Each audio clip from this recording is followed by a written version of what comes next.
All right, episode 11 of the Lonnie and Ryan podcast. And today we have a special guest, Kevin, Tennessee picker. He's been a great friend of ours for many years now, which is crazy. And he was gracious enough to come on today. So how you doing, Kevin? Good to see you. I'm doing great. And guys, I just want to say I'm honored that you asked me on with all the awesome guests that you've had. So I do You were not put myself always, up there with those people. So you, Oh, I you were do. always, oh yeah, you were always up there. Like original, like when we first started this podcast, you were on like the first list that we had. wow. Yeah. Okay. Oh, yeah. So Yeah, we wrote Well- we wrote down a name of people that we wanted to get, like just obvious stuff, and then like, oh, Kevin. Oh yeah, Kevin. Both Yep. Kevins. But yeah, I don't. Kevin, you've been? I've known you. I want to say I've known you for probably 8 years now, or so, 7 or 8. It's been probably 9 years. Oh, has it? Because Okay. Wow. I've been in this office since 2017. So Oh, that's you still 9 there? years. Yeah, and I knew you when I first got this. I think that Yeah, I know. so It's 9 it's been 9 years. That's I'll wild. tell you how Kevin and I met. And then of course Ryan met Kevin through me. Is John and I were doing our first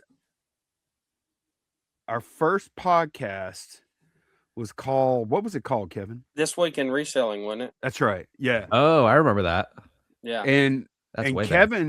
Kevin was one of our early viewers for that. And I don't know, Kevin, do you remember like what those early shows were like? Like how many viewers and stuff? It wasn't a whole lot. I think you still had around 50 or 60. Okay. Yeah, it was a good amount. And You mean live, yes. 5 viewers. simultaneous? Yeah. Yeah, Actually, yeah, that was pretty decent at the time because for John that and I, time it was. because John, I think at that time my channel was still bigger than John's probably. Yeah. And John and I were still pretty new when we started doing that. That might have been, oh yeah. So yeah, it was, but you were one of the first ones in there though. Yeah, and I made it my mission when I was in the chat to try to crack you guys up while you were live. So I remember you did, Ryan, Kevin would really help us out a lot on those shows because, like you're always trying to figure out what to talk about. And that dude Right. I remember he would be making the craziest, funniest jokes in the chat. And we would just be dying laughing, dude. I remember that. well, John would always be trying to, he was on track all the time, and I would just Right. try to throw it off track every chance that I got. So, Did you my ever go comedy. on their show? No, Or was no, you were just no, in the chat? But I think I was on. John did a there for a while. I don't know if you guys had started This Week in Reselling yet, but he did something called the Flip, where he interviewed just one person at a time, and I was on that one. Oh, okay. Yeah, I was on that one. That's actually when I met John, Kevin, is he had just started the Flip. And I think I was one, like maybe I don't remember how many people were before me, but I was one of his first interviewees for the Flip. I think that's when I met him, is when we did that. Mm. So yeah, I forgot he did that. He did like a whole series of interviews back in the day. Yeah, I can't remember how many there were, but I remember you, Ronnie, and me, and I can't remember. There were a few others, but it wasn't long, I think, before the first reseller rally, and then that's when you guys met. Because I kicked myself for not going to that one. I was like, that one's too far away. I'll just wait, and they'll have another one. And I wished I'd went to that one. That one sounded like everybody who began was at that first one. Right. Like before I'd even started a YouTube channel, that everyone was up there. So when did you start doing YouTube? Yeah. End of 2017. Okay. But shortly after that. It was bad though. I mean, it was like I was so nervous and trying to talk to my own self Yeah. My wife was I get like, it.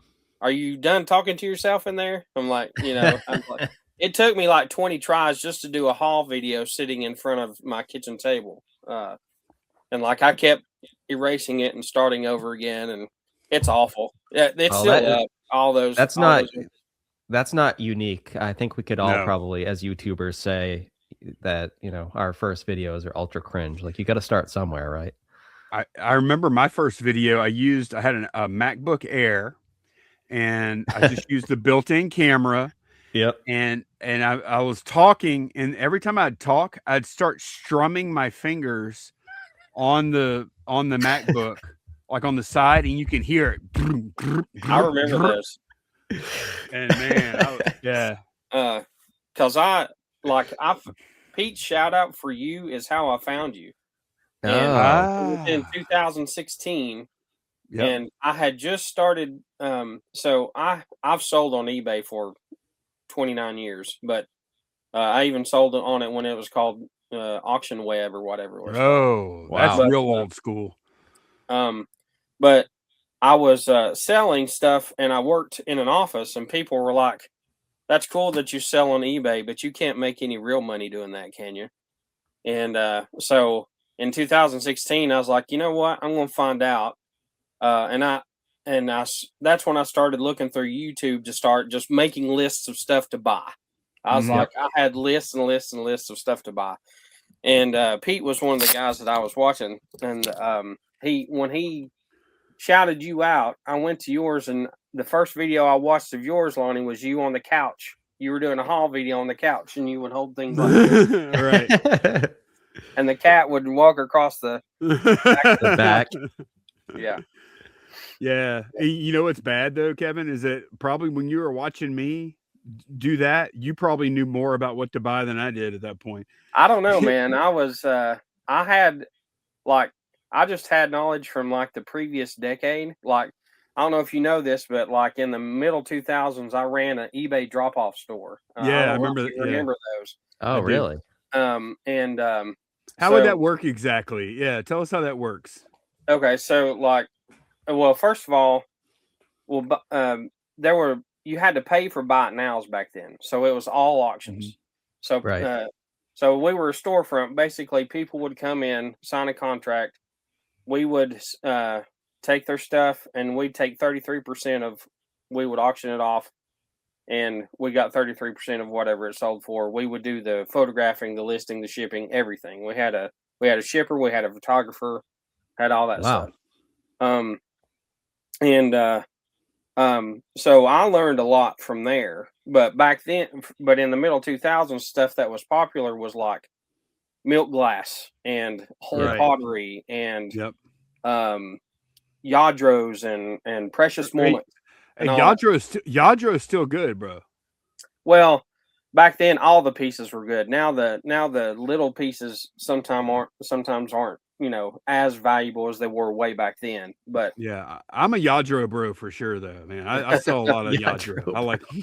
No, that's it. I mean, it was a good brand, but back then it was McCoy, and like it was all that kind of stuff, and so I learned a lot about that back then. I even would hold a class for people who wanted to bring stuff to us to sell. I would teach them what to look for at yard sales so they could go buy it and bring it into us so we could sell. Oh, smart. Are you serious? Yeah. Wow. Yeah. And so I'm sorry. So you trained people. Trained people to learn how to find stuff to essentially bring to you. That's genius.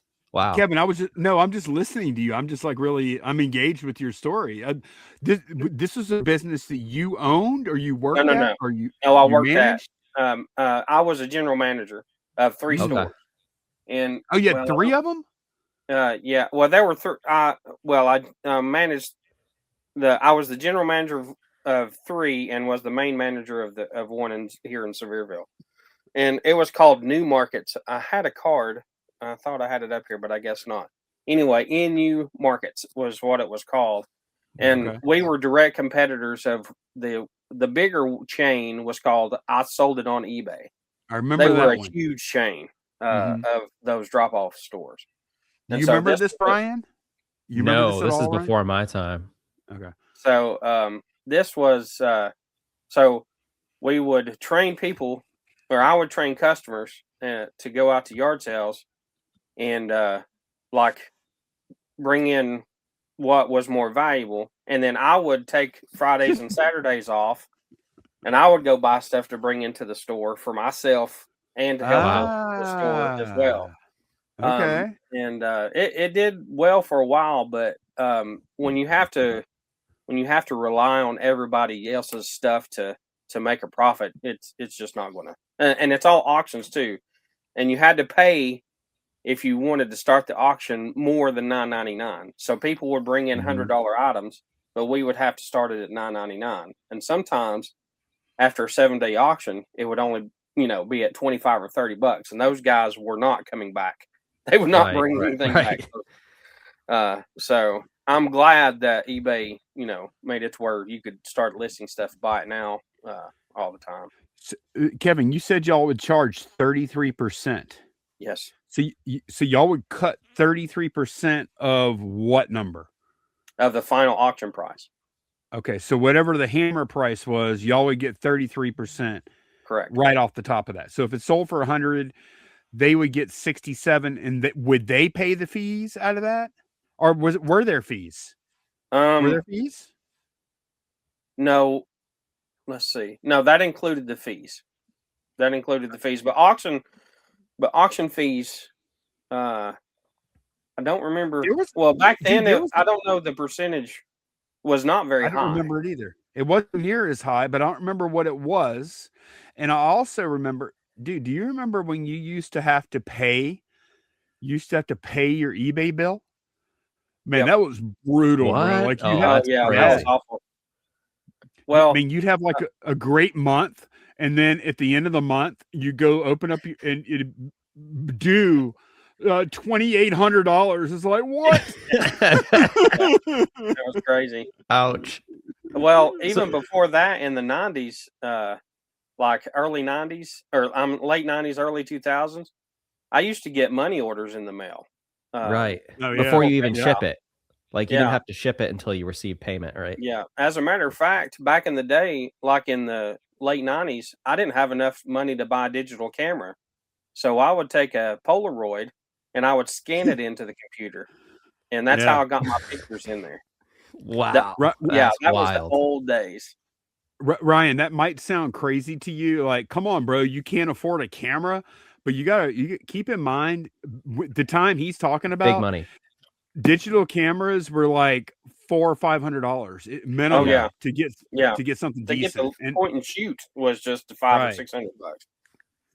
Right. The big ones were $2,000 or $3,000. Right. I had like just a really sketchy one that could hold like 12 photos on it or something, and and it was like $250. Right. Wow. Yeah. And then not only that, but and y'all probably did this. Whenever you would put your listing up, Ryan, if you think it's bad now, you could not just upload the photos. You had to upload your photos to like some other service or like a file server. Oh man. Like you would have to have your photos hosted off site, and then put the URL. Did we put the links into the listing somehow? I don't think so. Just in the description, I think maybe an HTML or something. You're right. There was like a HTTP or something like, or FTP, kind of like that. It's insane. Yeah, you had to use like image tags and stuff to like put it was so like just listings that had photos were like a big deal. Oh yeah, you didn't list like 40 items a day back then. You listed like 2 because it took so long to get your pictures. But was the point of like the place that you worked at just to list stuff and sell stuff on eBay for people? Yeah, because in the middle 2000s, like eBay was a craze, so it was like, it was. You don't want to sell your stuff, auction it off through eBay, and then like one-off drop-off stores started popping up all over the country, And then there was a franchise, which was I sold it on eBay. And then these guys, there was 2 partners that bought like 10 franchises. Poor guys, because they paid a heck of a lot for that. I think they paid $100,000 a franchise. They bought at the Wow. peak. Yeah, they Ouch. lost. Oh my goodness, they lost so much money. Anyway, and It sounds like a good business plan at the time. It sounded like a can't lose, can't miss, right? it Right. was, but they had to break even. The break even point was $30,000 a month, and you just can't do that. Especially this where I'm at is kind of a small town anyway, and Mhm. so Knoxville's the closest one here, and the store over there did a little bit, almost hit that number, but we couldn't, not with the traffic that we had, but yeah, it was the sole purpose of just selling people stuff for them, basically a consignment service, Right. that a full service consignment, basically. All they had to do is drop their stuff off, and that was it. That isn't that man. Dude, if there was a place, if I could get the same money that I get now, right? Like if I got the same money I got now, and I could just drop all this crap off, and then come back and get a check for 67% of the hammer price. Yeah. Yeah, I'll do that. Yeah. And not do any of the work. Yeah. Well, I'm kind of doing that now with like wholesale. Like I haven't been listing a lot, but I have been selling like just big chunks of my inventory at a time. Where are you selling that? Like locally just or locally here? Yeah. Oh, nice. Yeah. Okay. So yeah, maybe we should back up a bit and tell us, like, not physically back up. I think you really, I did back up. I know you did. You were like, okay. Next, Lonnie, what big deal, dude? However, whatever you're going to ask, save room for the neighborhood yard sale story. I do. Okay. We have got to have that story. I love that story. That's the most diabolical. Ryan, you think you're diabolical or I'm diabolical? When did this happen? Do I know this story? You probably do. No. You might. You might. If Lonnie told you, I didn't tell them until like our second 127 trip, but it's about 6 or probably 5 or 6 years ago. I probably heard it then. Maybe I think I don't remember it though. Because we all spent the day together in Cincinnati. Yeah, at least the day. Yeah, but no, what I was gonna ask you to do is just back up and tell us who you are. Just give us a quick, like, we launched right into the convo because we're friends, but like, who is this guy? Well, my name's Kevin. I'm the Tennessee Picker on YouTube. I've been selling. I've been a reseller. Well, probably since I was 5 years old, but I've been a reseller on eBay since '96 when it was auction web.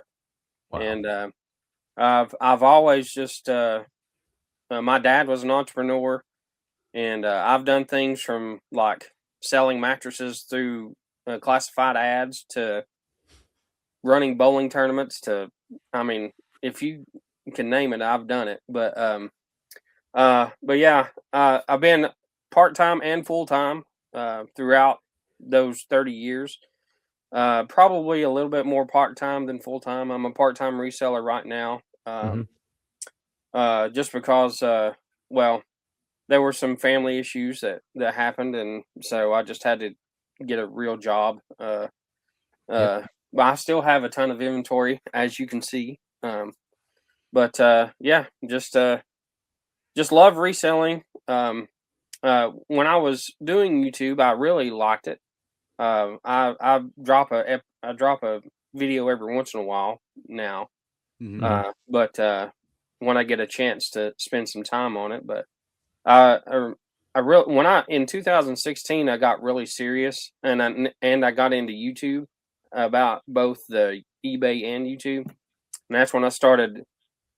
I didn't realize there was a community, like a reseller community, and man, that was like a rocket ship for me. Anyway, that really broadened my horizons and made me realize that there's like-minded people out there, and that for the most part, I was the guy to be like, here's that dude selling on eBay. Selling crap Right. on Yeah. eBay. You kind of felt like a weirdo, right? And Yeah. and now you're like, hey, it's all these other people just like me. Right. Well, I used to work. I still work at Pilot, but when I worked there before, they had a mail drop, so I used to take advantage of that.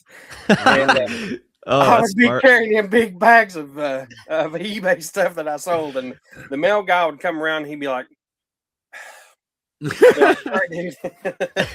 finally he was like, hey, you got to tell him to quit bringing his packages into the office. But yeah, but every time I'd be putting like people would walk by and they'd be like, oh, have a good weekend. I was like, I did have a good weekend, and I'd just be piling it up on there. Man, leave it to you leave it to somebody at USPS to complain about just what? Their being job. asked to do their job. Heaven forbid. This was packages. This was an employee of the company. Oh, this was the mail guy. Wait, what did you say? This was our mail guy. Oh, wow. Yeah, that's pretty diabolical. He had a cart. He just had a cart, and because of me, he started bringing one of those big bins that you see at the Goodwill. He'd have to tote that big thing down the elevator and roll it over to the thing, and I would have like 10, 20 packages. and he would get mad. I'd have to pack them good because he would go and just. So if he could survive that guy, then it was good to go after that. Yeah. Huh? So typically this guy's job would look like bringing a few letters to the post office and maybe an occasional box, but because you work there, he had to carry all these. Well, after about 3 or 4 months, he told the supervisor, he's like, hey, I can't do this. I can't keep getting his stuff. So, but yeah, they would people be like, so.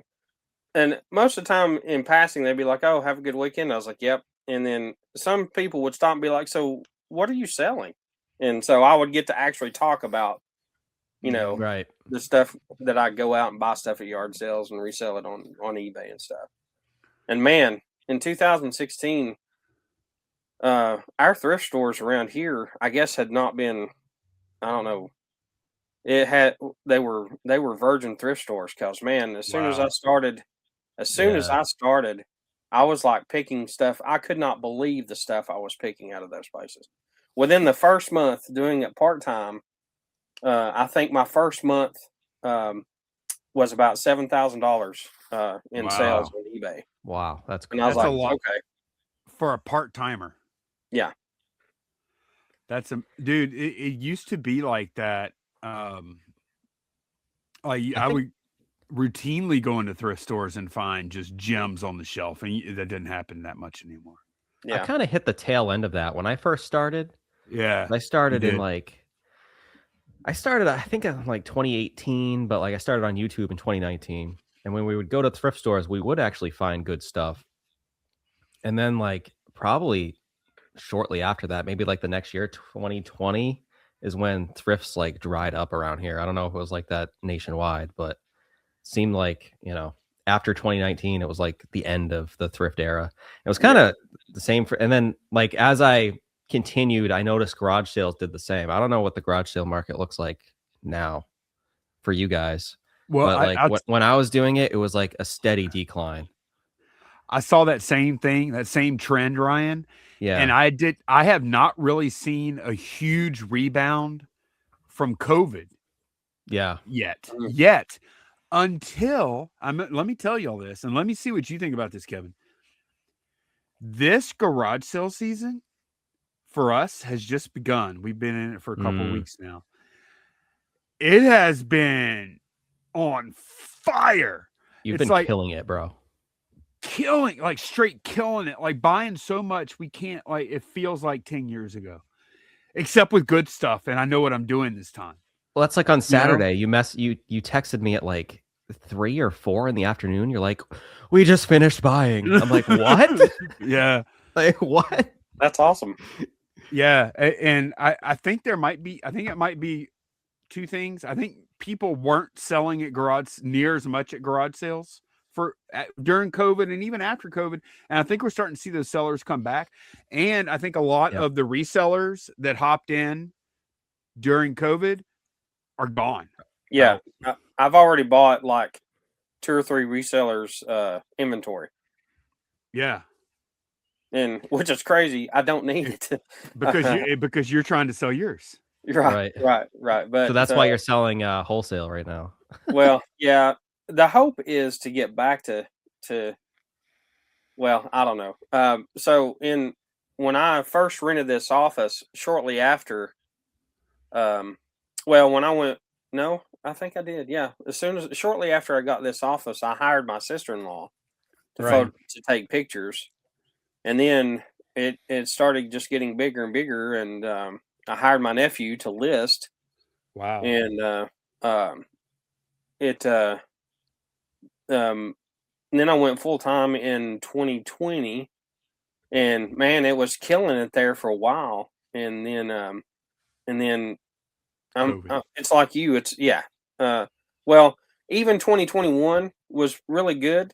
But like the popularity of it, especially around here, like, other resellers were popping. I mean, like I was seeing resellers everywhere. Like they were going, we were going after the same thing and all that stuff. So. Well, you were going into COVID. You were probably positioned pretty well because you already had a ton of inventory. Yes. Oh yeah. So if you had inventory during COVID, you were set because people were buying. The problem was those that didn't have inventory, trying to acquire new inventory wasn't so easy. Right. Well, that year was unbelievable. Because I had stockpiled, one of the fastest selling things was video game consoles, and I had stockpiled I don't know, I had 70, and the one that were only, I thought were only worth $40 or $50. Well, during COVID, they were going for $150 and $200. Mm-hmm. Everybody was cooped up in their house and they wanted to have some of that nostalgia. Right. Yep. Wow. I didn't, man, that's true. I mean, dude, COVID was so hard and it was so bad. I don't even like thinking about it or think really dissecting what happened during that time too much. But yeah, that makes sense that you were perfectly positioned because I remember how much stuff you have 2 of those. You're the office you're in, isn't it? Is it just an office or is it an old hotel or am I thinking of something else? What am I thinking of? It could have been. No, it's just basically it's just a 20 by 30 with a bathroom. Okay. But pretty good size. About it's 600 square feet, and I used to have the second unit, right, office right beside it. Yeah, that was another 600 square feet. But when I started renting here in 2017, well, rent has almost tripled. Really? Wow. So I got rid of the second one, and that's why you're seeing a lot of inventory in here. Because I had to. Weren't you paying like $300 or something stupid like that before? It was $400. 400. Wow. Yeah, it was cheap. It was very worth it to have this out of my house and absolutely. That's not bad at all. I mean, I'm only 1 minute from my house though. I mean, it's essentially just right across the field here. So. Oh, that's nice. Oh, that's nice. Yeah. Yeah. So okay. It's like working from home. But yeah, rent got so high that I was like, okay. And at the time I was so I've been out of it about a year. And at the time I had started back working. So I had always used YouTube to pay my rent. YouTube always paid the utilities and rent and everything. And so the slowdown on YouTube, I was having to pay the rent out of my pocket. So it's a double whammy. Yeah. Rent went up and you didn't have the same revenue you had. Yeah. So I was like, okay, I'm going to consolidate down. And luckily I've sold over the years, I've sold the whole both offices before of inventory. So one guy came in with one money and bought it all, and I loaded on. Wow. I've started over twice.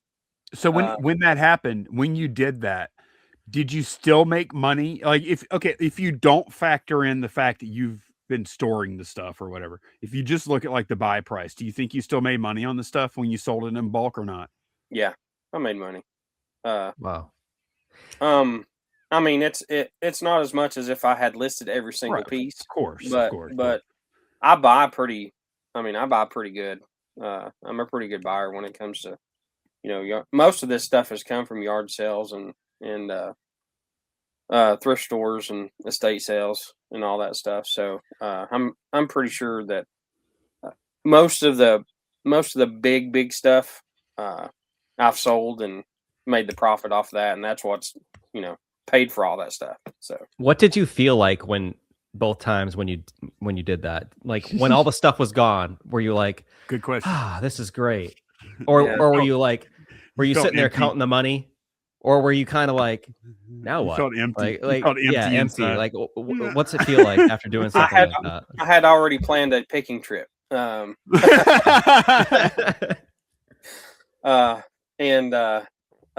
time, and it's happened every time. I'm like, okay, I'm only going to buy high quality stuff. I'm going to get a high average selling price. Yeah, I'm not going to buy this other stuff. And I'm so obsessed with like rinsing all the profit out of every item that I buy that I ended up with another office full of stuff, just rearranged differently. So if you want to see how much stuff I had the first time, John has a video about 5 years ago. I thought I had it pulled up. It's called He drove down here and picked my office. Oh, wow. I want to come pick it right now, but I don't need stuff either. Well, and it shows how much inventory I had. Remember, Lonnie, when I first went full time, there was a lady that had a warehouse full of toys, like brand new toys. Oh yeah. And I bought. You killed. That's why I rented the second unit, because I couldn't fit it in here.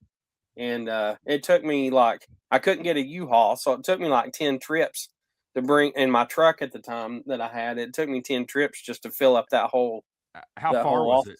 How far? About an hour away. Oh my god! So it probably took you like a week, 20 hours. Not including the loading. Yeah. Took me about 3 days, because 3 days. They gave me a key, and so I just did it. I just from 5:30 in the morning till 7 o'clock at night. I just was going back and forth and stuff. Dude, that must have been exhausting. How did that? How did that must have felt great though? Like, I know nobody wants to drive that long for that, but man, that must have felt good knowing that you were driving all that money back home. Oh yeah, I was whistling the whole time, man. I was and I was a lot more motivated back then too. So I was really hyped up getting all that. I couldn't believe that I got that good of a score. So have you lost your motivation? What's going on? It's not as exciting, or no. It's not that. Well, I think I got complacent also. Mm-hmm. We work alone when you're full time. Well, you don't anymore, but you know what it was like to work alone out there, and sometimes you get complacent. Be like, well, I'll just watch another video before I start listing, or you know what, I'm a little sleepy. Before I start shipping, I'll take me a little nap. And also about, I don't know, I lost my help probably in 23. So to go back to taking pictures and to go back to listing again, you lost both help. Yeah, both help at the same. Oh man. Yeah, and so you're back to doing literally everything. Yes, back to and so I was overwhelmed with a bunch of things coming. Oh my goodness! Yeah, and when you have a lot of inventory, it's really easy to get overwhelmed. And and I would be taking pictures, and I'd be like, "Man, did I always suck at this?" Or When the reality is, when you're in that spot, because I've been in that spot a bunch of times too, where you're just like, actually, I'm there now. The reality is, if you just keep on taking bites out of it, it will be gone unless you buy more. But it does work. Like, dude, all you gotta do, list 20 things a day or whatever it is, and at the end of a month, you've listed 600 items. Yeah. And I was doing that, but then like I said, I had some, like, my mother got really sick, and she passed away like a year and a half ago. But during that time, it was like my focus was drawn away to something else. Of course, And yeah. so and then when I didn't have help, it was like, okay, I don't have enough hours in the day to do all this. And so yeah. So I may have got a little discouraged and may have got a little lost my motivation a little bit there. Totally get it, man. It happens. And as a matter of fact, it's a great segue. We were going to talk about this. I didn't know where we were going to fit this in, because Ryan and I have been talking about what you're talking about right there. We were talking about this tonight before we even came on here.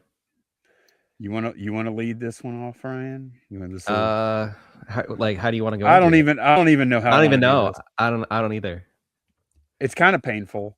But okay, let me just tell you what's going on. I stopped running about, I don't know, over a month. I haven't run in over a month. And Ryan and I we're talking about running every day and doing great and everything. And the weather or something, and I haven't run and need to start back up very soon. But then Ryan reaches out. We haven't even been talking about running because it's this awkward thing, because I haven't been doing it. Ryan's still been doing it. And go ahead, you take this whole part from here, Ryan. So I've still been running as well, but not at the level that, like, I'm content with. And I'm supposed to be running a half marathon next Sunday. And I did a training run yesterday, and I failed. I couldn't finish it, of what I was supposed to do, and I was like, I'm gonna quit. I'm done. Like, I was so pissed, right? And it's just it. But so this is what we're getting at here. It's not because I've been lazy necessarily, which it kind of is a little bit, right? I don't think so. And same with Lonnie, though. But like, our focus has been on, and this is kind of swinging back to what we were just talking about, Kevin, what you brought up, is our focus has been on other things. Like, we have all these things, right, and not enough hours in the day, right? Or we claim there aren't enough. True. That's the thing. That's the thing. So it's I think there are. Yeah, no, there absolutely are. You're right. You can burn yourself out that way too, because true. I've worked 14-hour days. I know what that's like, and if you don't really love what you're doing for that amount of time, that's an easy burnout. I mean, and easy way to burn yourself out quickly. Yeah, I'm not saying you should fill all those hours in the day, but I do think you can do it. I don't know if I'm capable of doing it, but I interrupted Ryan. Keep going. Oh no, I was just saying, like, it's tough to balance all of the things on your plate, and you can get so overwhelmed to a point where you don't want to do any of it. So you don't want to get there, right? Right. And I'm at a point right now, and I think, Lonnie, you're kind of in the same kind of realm, but like, we're being very productive, but the things that we're neglecting, we feel super guilty about, which we should feel guilty about it. Yes, but not too guilty, right?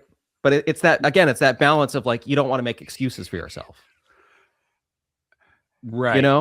This is really hard to explain, but is. I know exactly what you guys are talking about. Because what happens with me, and this has been my problem for a long time, and probably Ryan to a lesser degree, but like, whatever the flavor of my day is, I'm all in, and like 100% all in on that. And lately for me, it's actually been, believe it or not, I've been more into eBay than anything. I've been just loving selling on eBay again, which I haven't been like. I've always liked it, but I like it more right now. It's been like really satisfying or something. But anytime my focus shifts, then something else drops off. It's like when I add something in, something else goes away every time. It's like whack-a-mole, and I'm always whacking a mole, and another one pops up, and I got to whack it. and I can't like simultaneously softly whack all of them at the same time to where it doesn't become a problem. That's what I really want to do. Yeah. Mm-hmm. I know, man. And what I'm going to try something though, because I've never been like a schedule guy or checklist guy or any of that. And I've been seeing this stupid ad on Facebook for a couple of months now. It's for Ryan. I sent you a screenshot earlier. Targeted ad. It's working because I'm going to buy What's whatever it this called? is. I forget. It's called. I sent it to you earlier. Oh, but then we talked a bunch after Yeah, we were that. talking Mindset Stack. Yeah, Mindset Stack. And basically what it is, it's a plugin for a spreadsheet for like Google Sheets or Excel. Yeah. And you can set it up with all your tasks for your week that you have to get done. And like, you know, whatever it is, like I'm going to ship every day and list every day. I don't have to worry about that stuff. It's the other Right. stuff. It's the exercising. Mhm. It's ordering shipping supplies timely and not ordering when I run out of a box. Yeah. You know, Yeah. it's Yeah. getting Facebook content up, TikTok, Instagram, YouTube. YouTube's. I have another YouTube project I want to get started too, involving 3D printing. This So show. what? This show isn't one. Yeah. But this is going to happen. I don't have to put that on any kind of checklist because this is going to happen. Yeah. But you know, I can put items about like booking guests or reviewing the bookings Mm-hmm. and things like that. Other prep work, or also, Kevin, I'm going to fill you in on something. I know I'm talking a lot right now. I'm going to No, you're good, man. and then I'll shut up. But we are going to be releasing a inner circle magnet soon that we're going to send out to everyone. And the only way you're going to be able to get it is if you're in the inner circle. You won't be able to buy your way into this magnet. Hit join below. That's right. But yeah, I'm going to try this. I'll let y'all know how this goes. But I'm going to try this thing. And what it does, you set up all your tasks, right? And then as you check them off, little graphs move up and they have dials that move around and you can make 100%, you know, and what I'm hoping is that if I gamify all this stuff, then maybe I can do it. Well, I'm like you. I've never been a plan. So the two things that I'm good at, reselling and designing, I've done for 30 years, and it's a second nature, which can be a bad thing too. So, or also, and because I'll get stuck in my ways of doing the same thing over and over again. Like when I was doing eBay, first thing I do, come in, pull my orders, get those orders ready to go. Mm-hmm. Test a few, VCRs or whatever, and then take my photographs and then, go grab some lunch, come back, do some listings, and then go source or whatever it is. But it was the same thing, just almost the same thing every day. Yep. And same with designing. The way that I've drawn is the same way that I've drawn since I started back in 1996. So wow. So is that? I don't think I've ever asked you that before. Is that what you do for your full-time job? Mm-hmm. I'm an architectural draftsman. Yeah, and Whoa. I work for Pilot, designing their travel centers. That's cool. Wow. I wanted to ask you about that too because I knew that, and you left there. Yes. And then you went back. How did that go? How did that go? When how did you call them hat in hand and say, how did that work out? No, it happened by accident, actually. So to add to the, some of the family stuff that was happening, my mentally and my health was, I've had some problems as well. Maybe not mentally, but more like health stuff, like my blood sugar. I was pre-diabetic. Now I'm a type 2 diabetic. Oh, and so that's really hard to treat. Is that injections and everything? No, Kevin? type 1 is injections. Type 2 is kind of worse because you don't have insulin to take if it shoots high. And the only way to bring your blood sugar down is to exercise and drink a lot of water. And so, and not eat anything. and so You're not it's good really, at any of that, are you? no. So I was letting it go untreated more than I had let my doctor know, and it started affecting me here. So I was like, okay, well, maybe instead of having physical stuff to do every day, like shipping and worrying about, if I'm going to make rent or, selling enough stuff to whatever, maybe I'll look around and see if anybody's hiring. Well, I got a contract job for a little while so Oak Ridge is where that's where the atomic bomb was built, right? That it was. I Really? didn't know that. Yeah, and Oak Ridge is about an hour west of Knoxville. I So thought you were going to mention the Oak Ridge Boys, and I was going to be like, "Oh yeah, I've heard of them." I think Which one of them bomb? works down Like here. one of the ones they dropped, or like Yeah, the just, Manhattan like... Project was in Oak Ridge. Oh, okay. I didn't know that. Yeah. I didn't either. So they have a nuclear facility over there, and they needed you. They needed you.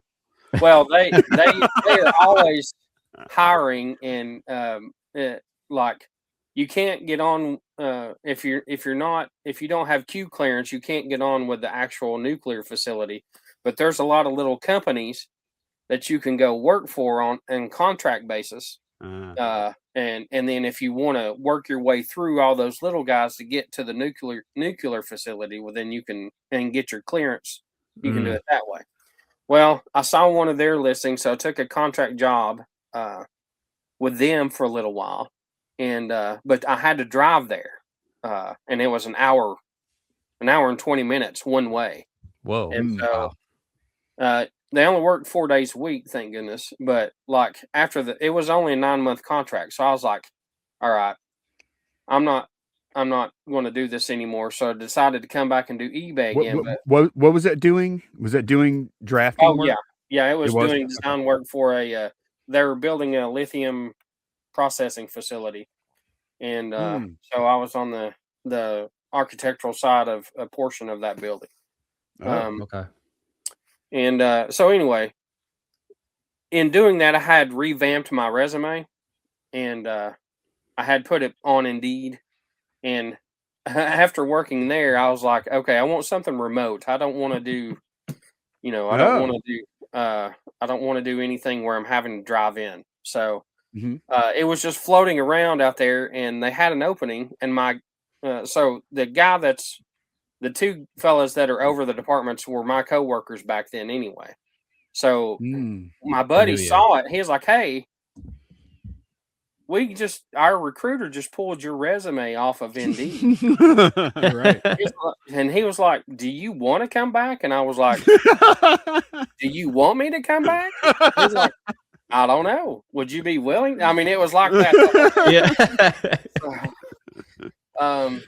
So we had a few discussions, and then I was like, are the higher ups okay for me coming back? He's like, yeah, I think so. So when you left, what did you give 2 weeks and all that good stuff when you left or anything? Well, at the time they had sent everybody home to work remotely. So basically it was like a email. So I didn't think that it was, on that great of terms, but I mean, they let that go, and actually brought me back as they didn't bring me back as a new hire. They gave me my full benefits and everything. Wow. Did they give you your same pay or a little bump, or did you have to work for less, or what? No. I was like, well, I told them, I was like, that was one of my conditions. I was like, I am not coming back for what I was making before. You don't have to be able to. Wow. So you played it. Kinda. Well, I don't know. I still think I'm under market value, but right. I mean, I guess you played it insofar as that you are an expert in your field that is worth the money. So I guess you're not really playing anything. Right. Plus, they could plug me in and take right off in projects. Exactly. You had the leverage there for sure. Yeah. You definitely had the leverage. Yeah. Makes sense. So, however, and I'm remote, so I work out of here, basically. So I still stare at my inventory every day. I'm just designing. I got 2 monitors over here that I work off of. So you're very, very disciplined about, okay, no, I will not work on my eBay stuff because I am on company time right now. Yeah. That's how you play it, right? Yeah. Yeah, I have a mouse wiggler over here that keeps my. But I'm you're just in a, kidding. If anybody watches this, I have a mouse. Everybody's looking up mouse wiggler right now. I know it is. But I kind of got the feeling from talking to you about your job in the past that they don't really. It's not much. It's not as much of a clock in, clock out. I mean, I know it maybe kind of is, but it's more of a. Are you producing the work or not? Right. right? And how It's good is your project work? driven and deadline driven. Each project that we're given is a timed project, and they set a date like 60 days out or whatever, and we have like Makes sense. pre-design kickoffs, and we have milestones that we have to hit along those ways, and it's a very it's a very high stress. I mean, I Is it? work. I bet. I mean, it's you have to hit your deadlines. Mm-hmm. That's one of the reasons why I looked at doing something before working for myself. Uh, But it's not so bad not being in the office. Because when I Mhm. used to work in the office, I would get bothered every 10 minutes by be like, "Hey, are you done yet? Hey, are you done yet? Right. Have you got this?" So it's not like that near as bad this time, but it's still a very uh like there's still the stress there, and that that your milestone or deadline's coming up. Do y'all have And a lot of meetings during the day, like oh Zoom my type meetings? goodness, Yeah. yes, so many. And probably Well, most of them are, well, you don't have to answer this, but most of them are probably pointless. uh, I can neither confirm nor deny. Right. Right. You Yep. probably have some design type meetings where y'all talk about like, the actual design and stuff, I guess. Maybe. Yeah, well, when I was there before, we were designing brand new ones, like from Mhm. ground up. Now we're remodeling all the old ones, so it's a little different. We have one in here in Denham Springs that y'all need to move or something. It's in the worst. It causes so much traffic. It's in a bad place. The trucks have a hard time getting in and out. You need to come to Denham Springs and redo ours. Or I don't move even it or something. know what Pilot is. What is that? They're a truck stop company, basically. Oh, okay. Pilot Alright. and Flying J. It might be Flying J up there, or another We brand don't is have. 19, maybe. No, I haven't heard of any of those. Oh, Interesting. okay. Is there a Yeah. Loves up there, or Nope. how about Y'all TA? don't have Loves? No. Dude. Man, I've seen all of these, Kevin. Except for that one, the one that had like just a number or something. I never heard of that one. TA? TA. Oh no, I've Yeah. heard of that one. Yeah. But there's another Oh, one earlier. 19. Yeah, that one. I don't know what that is. That's Pilot's Express brand. They're a smaller store. They're on smaller highways. Oh, We okay. put a lot of those in the fracking area in Texas. Back So in it's the like day, that's like a neighborhood Walmart. kind of. Yeah, Right. pretty much. Well, that's pretty cool. That makes sense though, because I remember when we were in Cincinnati, I think we were having like breakfast or something. You were with us, and I was talking to you, and we got talking about concrete. Oh yeah, yeah. And you knew a lot about concrete because that's the world I'm in, and I'm like, I was kind of blown away by that because like I don't like ever encounter anybody that other than people I work with that know about concrete, and you did. So that was interesting. That makes a lot of sense now because I don't think at least I don't remember asking you what you did for work at the time. So that's cool. He's just a concrete hobbyist. Go down concrete rabbit holes. Yep. So do you have to know like the structural integrity of like certain types of concrete for your job, or you just know it because of like, being in the Well, I know it field, because I'm sorry, Ron, I didn't mean to interrupt you guys. Oh, I'm no, sorry you're if fine. I keep interrupting. No. But I used to work for an architect. Like one of my first jobs was an architect, so we designed a lot of residential homes, and we designed the foundations for those. So Okay, like that makes sense. an architect was licensed to do up to like 20,000 square feet of footing as long as it wasn't above, 2 stories or whatever. Okay. Yep. So otherwise, you'd have to involve a structural engineer. Yeah. Right. Y'all Yeah. probably work off of templates a lot of times on stuff like that, huh? I would think. Like, We, okay, I need to. yes. Yeah. We have so we have a lot of templates for how our pages are set up too, because we have so for I draw the architectural set, we have about 30 pages for the architectural, and then I coordinate the what's called the MEP and structural. MEP is mechanical, electrical, plumbing, and then structural. So all those engineers, I have to send them my stuff, and then we have to coordinate that all together and produce the final set. Not to mention the site and the civil engineer as well.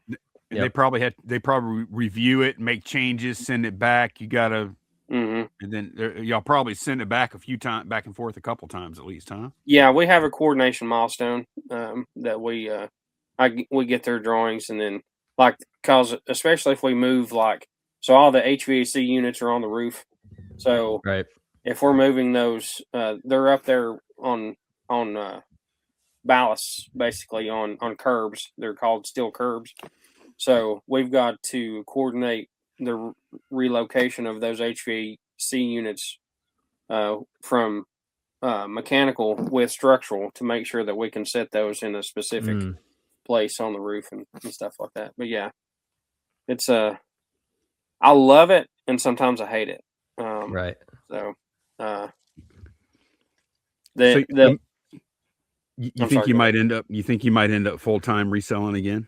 I would like to be, yes. Yeah. Okay, I kind of got that vibe there. Yeah. I mean, that's always the goal. I mean, I cannot stand the fact that I think that I failed at being a full-time reseller. I don't think you failed though. No. Well, I don't know. In my mind, I feel like that. Plus, I don't know. I feel like I have to redeem myself, and but it's hard. It's such a good job, a good paying job, that it's really hard to maintain that level of profit when you don't know what. I mean, you can have all the knowledge in the world of products and know what it's worth, but getting that out of it in a timely manner, and reselling is cash flow. It's all the time cash flow. You get it in, you get it out. Hopefully you siphon enough off to live and live comfortably. Yep. Sometimes you do, sometimes you don't. I think what you did, Lonnie, was a great when you bought your own shed and put it out there to where you had a place to focus. Like you can walk out of your house and walk in there. You can spend as much time as you want to in there. I think that was a great move. As a matter of fact, I would like to do that instead of having this shop down here. The reason I got this, it was cheap. It was so cheap. I mean, it was worth it. Yeah, it's close to your house too, like you said. Yeah, $400. That's a no-brainer. I wouldn't even be tempted at all to build anything or get a shed or anything, because then you also you don't have to worry about maintenance or any of that stuff. You know, and there is something. Now, you say it's nice to just walk out and go to work. Sometimes it ain't. You know what I mean? Because sometimes I feel like, well, I could walk over there and do some work, or I could not. It's hard. It's hard to actually be off. You know what I mean? Yeah. Oh, I know. Because I'm down here almost all the time. So, I'll be working for Pilot, and I'll be walking to the bathroom, and I'll see something I haven't saw in a little bit, and I'll be like, oh, let's see how much that's worth. Then I start pulling stuff off my shelves, and oh man, I got to quit thinking about this. I got to. Right. So how do you manage your time? Like, how much time do you spend on your day job versus how much time do you spend on reselling? Well, I mean, right now on reselling, it's pretty. I mean, other than sourcing, it's pretty negligible. Like maybe 2 or 3 hours a week, because I spend probably, I don't know, I work 55, 60 hours for Pilot, Wow. Uh, Do you have like a set schedule with them, or is it yeah, kind of just like okay? yeah, they expect you to be there, or to be on between 8 and 5. All But right. I Yep. start at like, I don't know, sometimes it's 5:30, sometimes it's 6:30, and then I'll be here till 7:30, 8 o'clock at night. So, Wow. Is that kind of expected? You um, think? Like, do other people in your role kind of do the same thing? oh yeah, we all do. Okay. Yeah, because we voiced that concern, be like, they want to measure how long it takes to do a set of drawings, but you can't really measure it because everybody's working over 40 man hours. I mean, Right. you can't. It's too hard to say, and but they keep wanting things earlier and earlier, and I mean, we have no choice but to do what we have to do to get it And, done. So and that makes you feel bad too, because you're over there like busting your back trying to do a good job, and they keep telling you it's not enough. It's not enough. Mm. yeah, it feels like that sometimes. But my boss knows that. They are very open to listen to us. Oh, that's good. That's good. So until it comes to the anonymous survey, but no,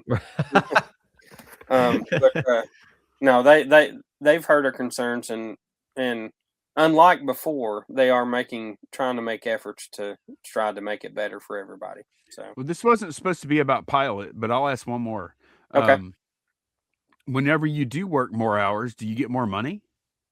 yeah, Okay. yeah, they I pay didn't us know if you were overtime. in a salaried or hourly or No. what. If they put me on salary, I would lose money. Right. Right. Exactly. But yeah. Oh, and I don't know if you remember this, Lonnie. A few years ago, we were when I worked at Pilot before. Jimmy Haslam was the owner. He don't own it anymore. But anyway, we were in a group chat, and it was morning time or whatever, and I was like, well, the owner of our company just gave us free coffee, and because the Browns won. And he was like, he must like the Browns. And I said, well, I hope so. He bought them.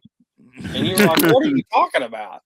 And I was like, the Jimmy Haslam is the guy that owns Pilot. He just bought he had purchased the Browns like the year before. So Wow. So he owned Pilot mhm. and the Browns. Oh, Yes. interesting. Wow. Yeah, now Berkshire Hathaway owns it. Oh, totally? Completely? Yeah. Wow. They own Pilot? Yeah. Pilot's like a $25 billion a year company. Jimmy, I didn't know that when I started for them. I Warren thought they were a Buffett, right? local gas. I thought they were a local gas. I didn't know how they were going to keep me busy when I started. Ryan didn't even know they existed. No, I know. I can't believe that. No, I don't think I've ever seen one. It's a Well, truck stop? Yeah, it's like in the South. Okay. There's one There's at a lot every of them. exit on the interstate. Yeah. That's where they specialize, is building them on exits, on Dude, interstate exits. I can be at one in like 5 minutes, Ryan, because I live not Wow. too far from the interstate exit. Yeah, we don't have a lot of truck stops around here, like at all. Not a lot of shipping industry up there, maybe. Well, you got to remember, he's on the edge. He's on the edge. I'm in the middle of I-10. You know what I mean? Like it's coming across. He's on the end route, so he don't see all that. Like he's on the capillary or whatever you know. Like it was. I'm on an artery here. Yeah, that's right. For sure. But yeah, there's probably Pilot and Flying J locations. I think there's 700 locations across the United States. Wow. And then a few smatterings of C stores here and there. Huh. Well, Kevin, I don't want you to get away from us without telling the story, your diabolical story of how you manufacture. I've been waiting for this. Yeah. Okay. All right. So, I live where I live. There's two highways there's a main highway, and then there's two lane highways that perpendicular that. I live on the right side of the main highway, but the 2-lane one is 16 miles this way, and then I've got another one that's 16 miles the other way. They're just loaded with neighborhoods, and so I don't have to make a list of yard sales. I just get up and start driving on Friday morning and Saturday morning, and I'll hit 5 or 6 this way and 7 or 8 that way. Well, so there was a neighborhood right down the road for me. They're great for 1 or 2 yard sales every weekend, but they never ever have a neighborhood yard sale. And I was like, I know there's houses in there that's never had a yard sale before, because yard sale in the same area over and over. The houses that you've been to year after year, or every 6 months or whatever. So I was like, you know what? I think I'll help them have a neighborhood yard sale. So I made a flyer as if I lived in the neighborhood that said, "Hey guys, let's rally together and have a neighborhood yard sale." And I used, so in AutoCAD, I went and drew their letterhead. No way. The neighborhood logo or whatever on the letterhead. And then, so I don't know if you know this, but at the post office, you can do bulk mail, and you can just pick a certain amount of addresses. So I pinpointed that neighborhood, and I mailed out the flyer to everybody that was in there with a date.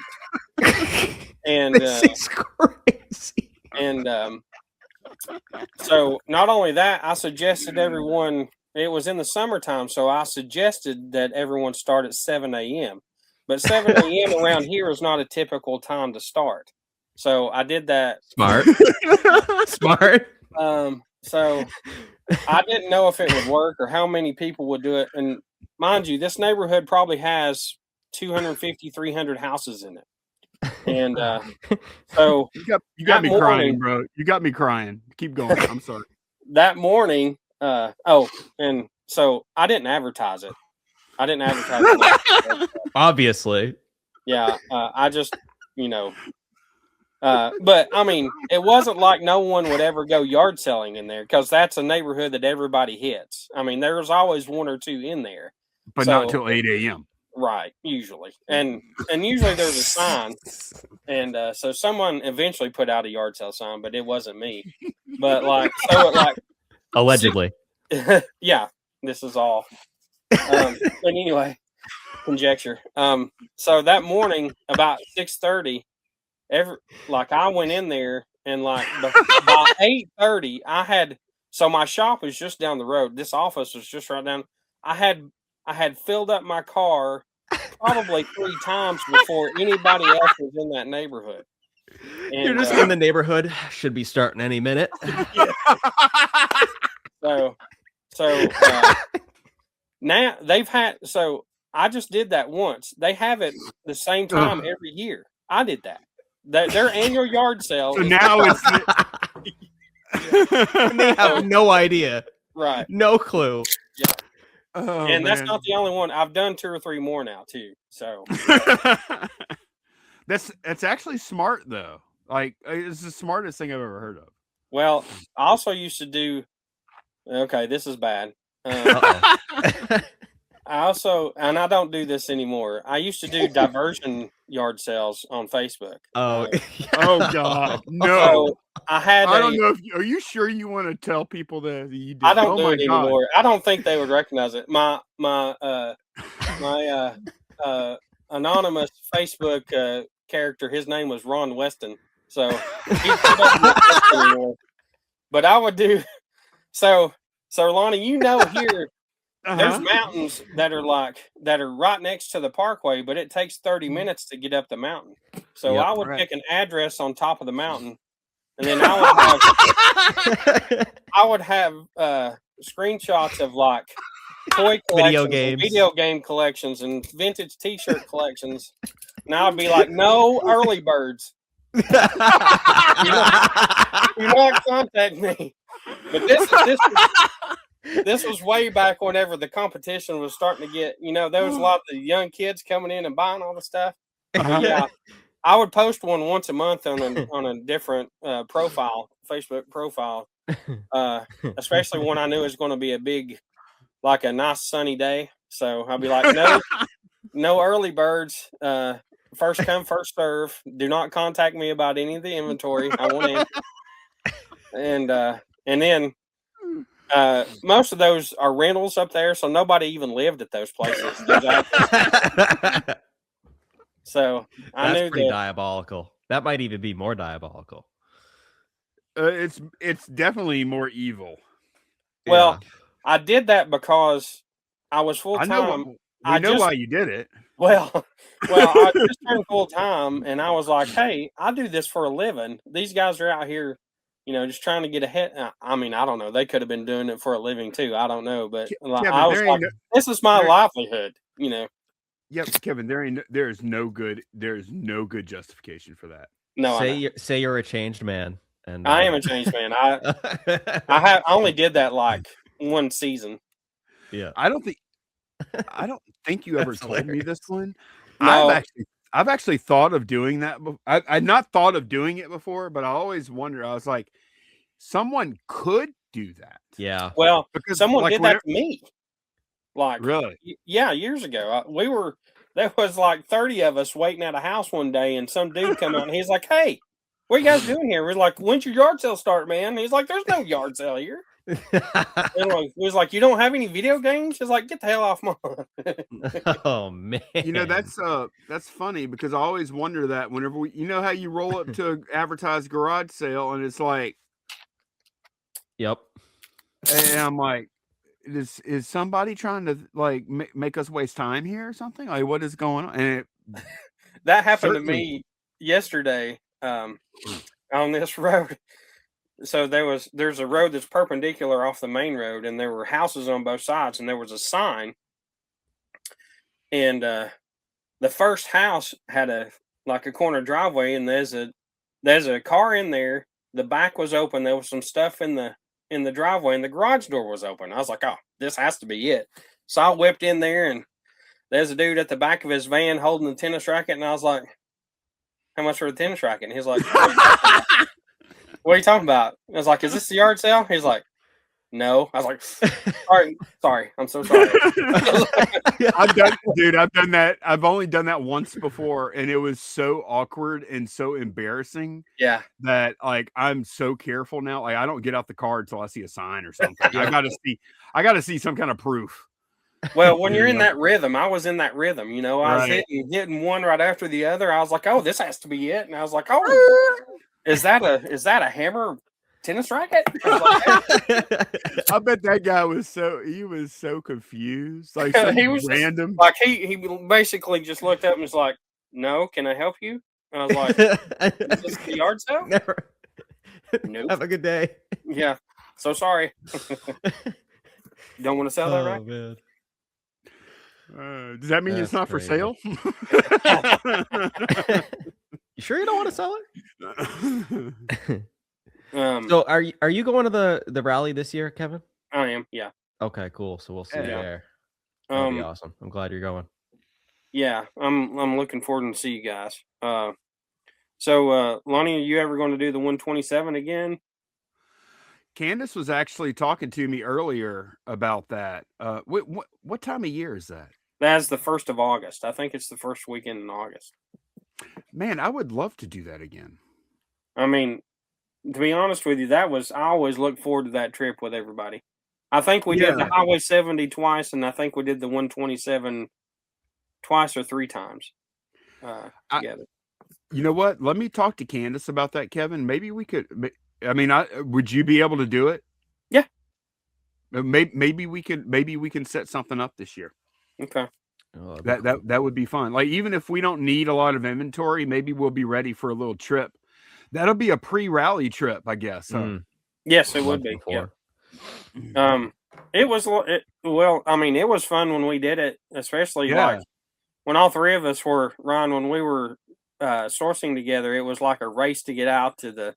Yeah. We would race each other to the thing and see who could pick the best thing the quickest. Who were you with? It was John. It was John. Oh, and John. Okay. Yeah. Oh, I remember those videos. That's right. I remember you guys did videos. That's right. I remember now. Those sales were fun, dude. We had and you know what? Dude, that was back when you could still go around a corner and there would be like an N64 and 30 games sitting there. Right. Yeah. You know, it ain't like that anymore. At least not Nope. for me. Not That's for not me. for me either. Okay. I found that- one last year, and that was the first one I'd seen in a while. But anyway, sorry, Brent. Oh, that's all right. Is that when John like pulled out the megaphone and was like, "Beware of this man"? Okay. Yes. Yeah. That was funny. Well, you guys were still doing this week in reselling when you went to the first Highway 70, and I just happened upon you guys. I had never. I think that was the first time I ever met you guys. That's when we met. Yeah, Ryan. We met Kevin by chance. But you were, yeah, we met Kevin by chance. We didn't even meet in Tennessee. What? At a sale? Yeah. At a highway, Yeah. there's a Highway 70 that goes from like Nashville to Memphis, and they had said that they were going, and I was like, well, I'll just go out a little early, and I started on Friday, and I started in Nashville. Well, apparently we they ran into you first, right? Was it Candace and I that ran into you first? No, it was you and John. You mean okay? It was all of us. Okay. It's when he had his "Look What I Found" van, and Look you what would I make found. Yeah, I was about to say that's what you did whenever you'd say stand there and say, "Look what I found." And I always did that. It made him mad though, because I look what I found, like that. And then he would. I know that John had on that truck. He had one headlight that he would constantly like fighting with. He would like replace it and then it'd burn out. Replace it, burn out. It was like probably some kind of electrical thing or something.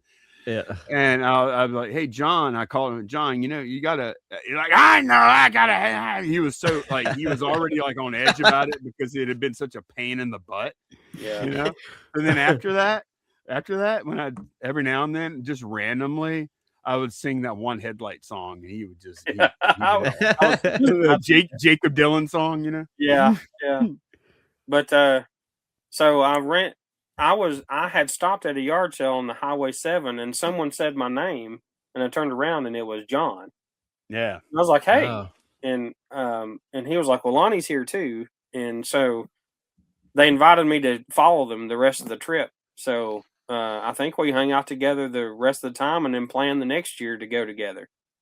And then when we were on the Highway 70 sale, you guys had This Week in Reselling, and you were like, that's when you were like, F Jackson, Jackson, Tennessee. Oh, I remember that. Wow, that's way back. Yeah. Yeah, they were mad at me about something in Jackson. I think I'm banned from Jackson. Yeah. But one of the posts was like, that was the Tennessee picker. And yeah, there was Ryan, it was on Facebook. They were talking about the whole crew on Facebook, and it was very similar to when they were trash talking me locally here where I live on the estate sale about estate sales. It was something similar to that. But what was their complaint about us being cheap or something? Or I think so. Coming around asking if you had stuff and then lowballing you on the. Yeah, that's the formula. Yeah. I mean, those trips were so much fun, though. I mean, it was just like you never knew what was going to happen, and you'd get out there, and especially in Tennessee. I mean, there's a lot of us hillbillies out here, and you never know what somebody's going to say or do when you're one of those sales. So, and there's a lot of individual yard sales on them. You don't have to go to all the fields and stuff. As a matter of fact, we pretty much stuck to all the individual yard sales. I don't know if you're familiar with those sales, Ryan, but what you have on those highway sales, a lot of individual houses, like Kevin said, do join in, and that's where you want to go. But then they also have these people that like rent out their fields, and like people will almost like a flea market sort of thing. Exactly. Yeah. And I'm not saying you can't find stuff there, but they're mostly it's not as good, and they're trying to make money with the stuff. They're not trying to get rid of it. They're resellers themselves, just in a different form. Yeah. No, that doesn't mean that you can't buy from them though, because I did. Oh yeah, of course. Yeah. And the last year that I went, when I was by myself, the best time to go to the vendors were Saturday evening or Saturday afternoon when they're about to close up and they just want to get rid of their stuff. Get rid of it. Yeah. That's right. Yeah. I've actually done pretty well at those sales in the past. I have. Yeah.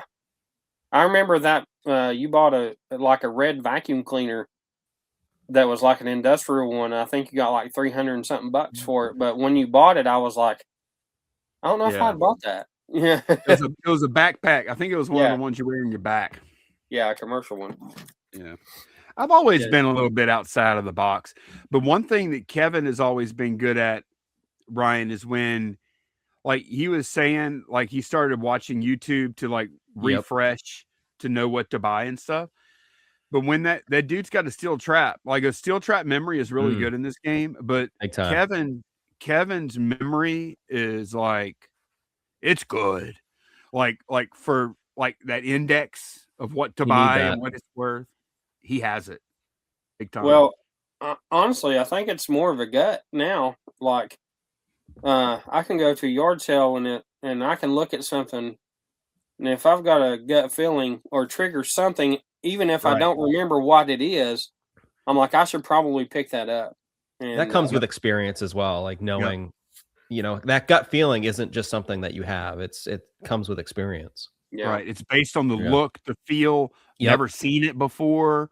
You've been to God knows how many tens of thousands or 100,000 garage sales or whatever. Yeah. And you Right. never seen that thing before. Right. You know, like we all know. And I think you're right about the experience thing, because like most of these garage sales we go to, it is literally the same. Like it's like I could probably list out 1,000 items, and we probably see that same stuff over and over and over to the point where whenever you look at a scene and it's something that isn't that stuff, it's like yelling at you. Right. Almost. Right. Like if it's not home decor or baby clothes, you know, or you know, whatever. But like I'm so good at scanning now. Like I'll scan that table, I'll be like, nope. Oh, what's that? You know, it's it's that fast. And then sometimes I'll get in a hurry and then have to go back. Like I'll pick up a couple of things and then I'll go back and scan, and I'll see a few things here. But yeah, for the most part, I've seen the same thing at every sale, just about everyone that I go to. Not everyone, but like you were saying, it's the most common thing that you see on at yard sales.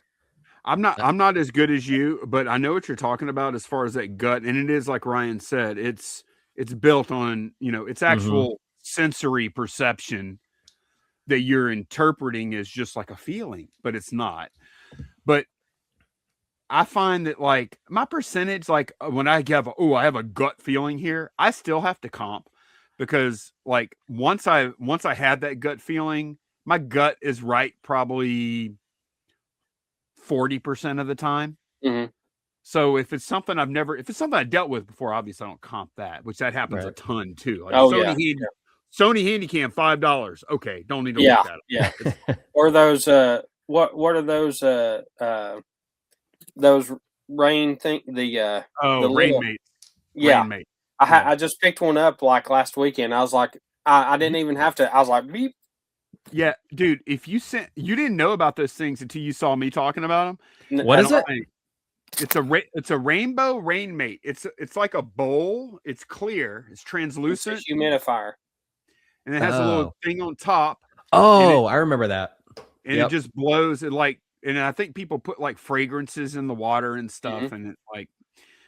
But yeah, I don't know what they're at now. Last time I sold one, it seemed like they dropped a little bit. It seemed like somebody got like a bunch of stock of brand new ones, and they're selling brand new sealed ones or something. I don't know. Might be temporary. Well, when I looked this one up, it was 40, 50. Yeah, it's about $50. But anyway, you remember at one sale, I don't know if it was the last one, 27 we were on. I don't remember. Anyway, we were all at this sale, and this lady had this contraption, and I picked it up, and I was like, what is this? Because I thought I was trying to look up the serial number. She's like, that's a rope counter. And I was like, oh, yeah. And I was like, what? I was like, she was like, yeah, you went to the hardware store to get rope, and you pulled that. Well, I looked it up, and I just saw the listings. I saw like 40 or 50 bucks, but then when we got back to the thing, they were like 150 bucks a piece, and she had 2 of them. Wow. And that was one of those where I just saw something sticking up on the table and saw, a serial number and things on it, and there's just something that I knew that intrigued me to pick it up and investigate a little bit more. So, you know what my latest move? Oh, actually, it's been my move for a long time. But anytime somebody has like a lot of anything, I don't care what it is. I asked this question on my Facebook page the other day. I said, if you had the opportunity, and I'll ask you this question, Kevin. So if you had the opportunity to buy, let me figure out the numbers real quick. Let's say you had the opportunity to buy 10,000 Beanie Babies, all like mint condition, with the tags, and they all have tag protectors. Okay, we'll say that. Okay, and you get 10,000 of them for $1,000. That'd be 10 cents a piece, right? Mm-hmm. Okay, would you buy that? No. Oh my gosh, why not? Why wouldn't you buy it? Well, even when the crate, because they're long tail. I mean, unless I can move them like 100 at a time, Well, that's what I would do. Yeah, that's what I'm assuming.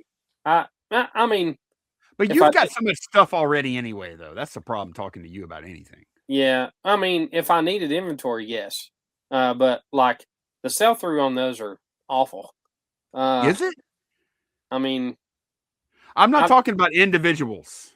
I know that's like groups of them. The sell through is decent. Yeah, dude. I haven't looked at them in a long time. As a matter of fact, I've avoid them. I haven't looked at them. I avoid them too. Although I am going to be riding in parades on floats now, and man, Candace been buying a bunch of like small plush and toys and beanie and all that kind of stuff for the past few months for this parade. And man, we threw them on that. We were throwing them on that float. Yeah, that looked fun. Kids love that stuff because everybody else throwing beads and stuff like that, and they see a plush come off of that float, their eyes light up, man. So yeah, we're gonna. I take that back. Since I've sold on Whatnot, I probably would buy them because you can probably. There's a niche on there for them. Do you still do Whatnot? So for 2025, I did about 15 shows. How'd that go? Talk about that. So with Whatnot, you can move a lot of inventory. So basically, like a lot of loose inventory. So basically, what I mean by that is, and I didn't have a lot of followers. Having a lot of followers makes a big difference. Of course. But like my main shows were hats, like single hats, toys, like loose toys, and cards, like sports cards. It's a way to like dump a lot of stuff that you probably wouldn't list individually or would lot up on eBay. Well, how much would you get for a hat is something I'm pretty familiar with because I probably sell a hat on average for $10 to $15. What were you getting on Whatnot for like a standard hat that might sell for $15 on eBay, say? Well, I would start the auction about at $5. Okay, that's more than I thought. And some of them would. I mean, it fluctuated between $8 and $25. But that's pretty good, actually. So I started posting on the inventory, like I would do reels for Instagram and TikTok, and then Whatnot actually would let you take a 10-second video of your inventory. So when you're scrolling through there, you actually see that video while you're scrolling, and they would know what you have. So, I would put those out there. So hat buyers would actually, like people who bought hats all the time would come in there and, but I had bought, so this is one of the things, I guess you guys probably don't know about this. There was a lady that had a store in Gatlinburg that was t-shirts and she had hats, but didn't sell very many of them. And they had to close because rent got so high up there, and they'd been there since 1992. Well, I got Ooh. invited to come buy her hats. Oh wow. And these were brand new. They were all like new era hats, and like I sold a couple of there were some Nintendo hats that had Super Mario from the like early 2000s that I sold for like $100 a piece. I mean, she Oh had wow. some like most of them were from the 2010s, I would say, but there was a few vintage ones in there too. But like I ended up probably with I don't know 4,000 hats is what Whoa. Jeez. So And you I sold was them all on selling. Whatnot? Well, I'm still looking at about 2,000, but Well, you sold half of them on Whatnot? yeah. And do you think you averaged $10 a hat? Yeah, I would say between $8 and $10. That Some of them did sounds. well, some of them did okay. But the Why problem aren't with you doing Whatnot it is, now? Yeah, well, go ahead. Yeah. well, so in a show, I would sell 110 or 15 hats or however many, but you have to ship before you get paid on Whatnot. You have to ship them out, Okay. and so that was 115 hats the next day of shipping. $500 in labels or something. Yeah, I mean it was. So it took a long time. I mean the hats weren't as bad as like the toys. The Right. cards were easier, but like you had to dedicate 2 or 3 hours to shipping. And I didn't always have that. This was when I started Right. back at Pilot last year. Oh, okay. So I was about to say, I was like, that's what resellers do. They sell and ship. Yeah. Okay, but you were still not working. part timers. But yeah. So I mean, and there's like I think that you could be successful selling on there, but you'd have to have a pretty good following. Like I don't know if you know Paul, the Philly Flipper. Yeah, I've heard of them. He kind of went all Whatnot last year, and like he was like even his eBay inventory he was selling on there. Like I Yeah. even sourced from him a few times because I mean you probably don't get well at first you don't get what eBay would, and I even with a lot of followers I don't think you get the maximum amount. Right.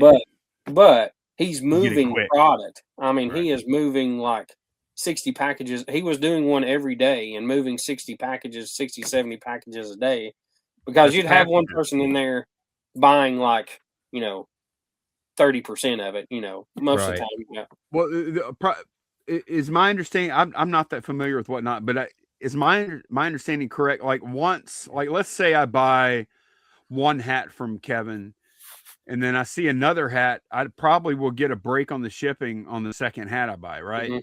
Yeah. Is that correct? Or it might be Yeah, but- free, or maybe a well, little bit, or something. You can put max shipping on. I'm not sure how they do it.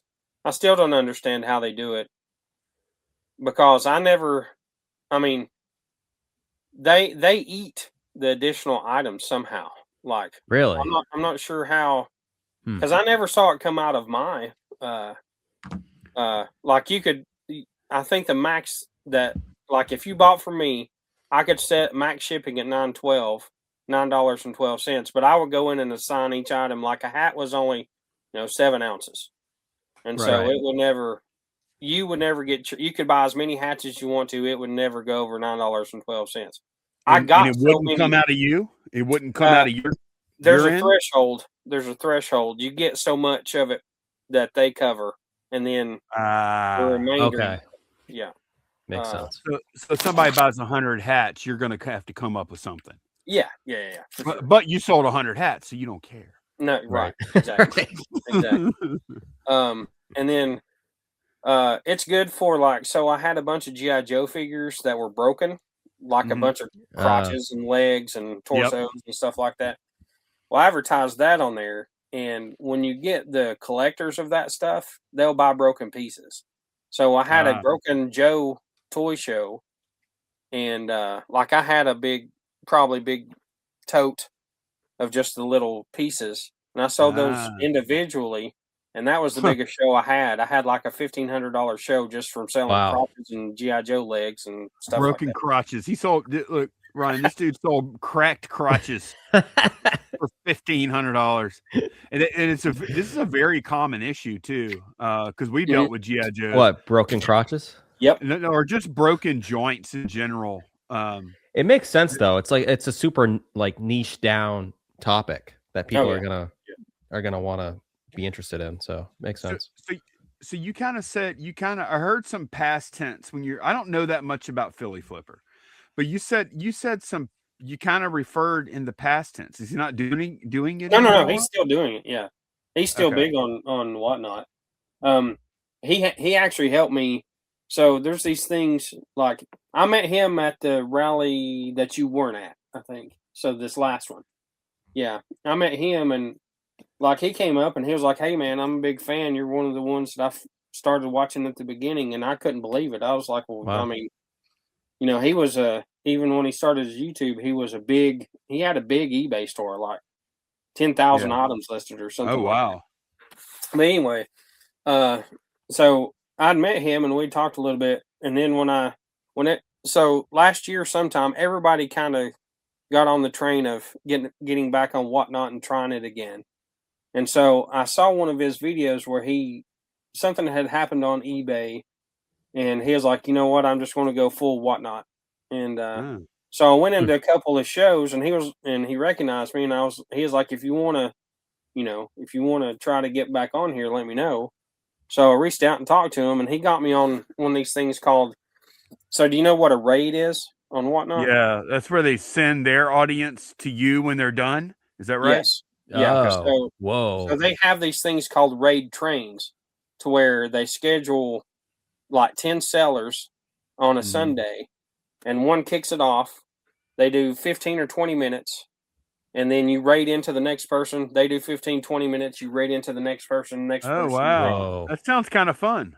It was pretty fun, but you only got like 20 minutes, so it's an explosive pace. So, but if you're at the tail end, that's pretty good though. I was on a tail end of one of his.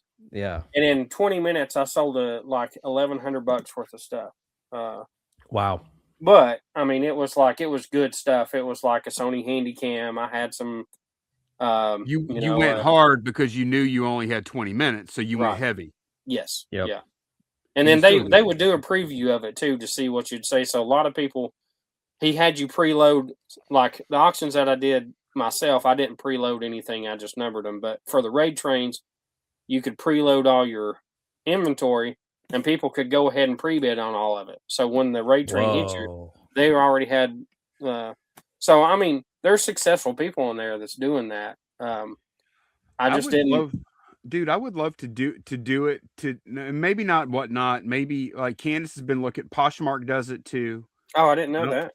Yeah, Poshmark has live selling. eBay has live selling. Too. Yeah. I don't know how to get into it. I don't have any like contacts there, and they haven't invited me to do it. But it sure would be nice to have that as an outlet sometimes. But it's not a sometimes kind of thing, though, is it? Because like you have to like it's better if you build the audience. It is, but like you still get a lot of the people that are just when they have time to get on and scroll in a certain category. I mean, you can be in that niche or whatever. And especially if it's like a prime time, you can be like, well, you know what? I haven't done it in a while, but 7:00 on Monday, there's a lot of people on in this niche. So I'll just schedule a show for then and make sure you do a preview of all your stuff or a preloaded video. I mean, I've done that about 2 or 3 days ahead of time and still got, 15 or 20 people in there buying stuff. But I mean, I think it is I think I kind of looked at it as a way to offload stuff that I wouldn't typically sell on eBay. Yep. Right. But your hardcore Whatnot people are like, oh no, you should bring your good stuff to Whatnot too. But you do have to, it's kind of like when I worked at New Markets years ago, you got this good item that you have to start low and you have to be willing to take way less than what it's worth. I mean, if you're okay with that, you can put your good stuff on there, but I'm not okay with that just yet. I'm not okay with that either because let me show you some of the stuff I sell. Like, okay, we just Oh boy. Yeah. we just sold. Okay, we sold a $75 light while we've been doing this show. Earlier we sold. Look, it's an old broke down. Show it to you real quick. There's an old broke down cast iron toy truck that we got $60 for. That's nothing though. Show them the other stuff. Yeah, I'm getting to it. Let's. Oh, here's something. Like, would we get this on Whatnot? Would we get Oh, I took $160 offer here. Oh, Would wow. we get Wow. 160 for a license plate on Whatnot? And this has been a good day. This is not a normal day, okay? So I'm kind of bragging here a little bit because I don't get that excited about sales anymore. No, but you're right though. Like you wouldn't get these prices. Look, this is another thing that sold today. Is a little ashtray. Each leaf comes off or each petal comes off, and it's meant each one is a little handheld ashtray that your guests could use to walk around, ash in it, and then I guess they dump it and then put it back on the thing. Oh, that's cool. $200. $200 for that. And like you see, that's where I run in. Like we are trying to move more into. Here's another one from today. Today's been good, dude. This like $200 pitcher, just like a glass pitcher. Yeah. Like we're trying to move more into that stuff. Like Candace and I want to be like in the area where we're doing like. That's where it's at. Maybe we're trying to sell 7-8 things a day, and 3 or 4 of them are over $100. Yes. Yeah. You know what I mean? Yeah. Like that's where I'd rather be. Here is my last 2 sales. This happened last week. So I sold, I don't know if you can see them. So I sold a pair of sunglasses there for $300 and another one for $400. Whoa. Nice. The vintage Oakleys. Wow. Yeah. Yeah. It's the vintage, like the flames on the side or whatever. But I'm kind of like you. I've been high bid around here. There's not many physical estate sales. A lot of the estate sales are ran through high bid. Mm-hmm. But like I'll pay up for a little bit. So those sunglasses I paid like $40 and $50 a piece, and people weren't willing to pay that. Right. But I'd already knew that they were worth a lot more than that. And so I go through and I'll pick out a bunch of stuff out of those. Like I have a Cutco set of pearl handled knives over here in the block that I won for $200 or $250, but they're worth $700. That's how you do it right there, dude. Yep. Is like that glass pitcher that I showed you just now. Mm-hmm. We paid $50 for that. That was on we did a little wheeling and dealing on the last day of the estate sale to get that. But yeah, 50 into 200. Yes. 100 into 300 all day long. Most people don't like these multipliers though. Most people don't want the 2 and 3x. They see that and like they think back, oh, well, if I bought something for 5, I wouldn't want to sell it for 10 or 15. Yeah. That's what you know what I mean? Yeah. But it's like these percentages and multipliers don't work when you get into bigger numbers. I've paid $500 for an item to make $300. Well, yeah, why wouldn't you? Exactly. If it's easy, why wouldn't you? Yeah. If you have 500, if you don't have 500, or if you only have 500, maybe you couldn't or wouldn't, Right. But I mean, I've never been afraid to pay up for anything. And I mean, Lonnie, you've been witness to this. I don't no,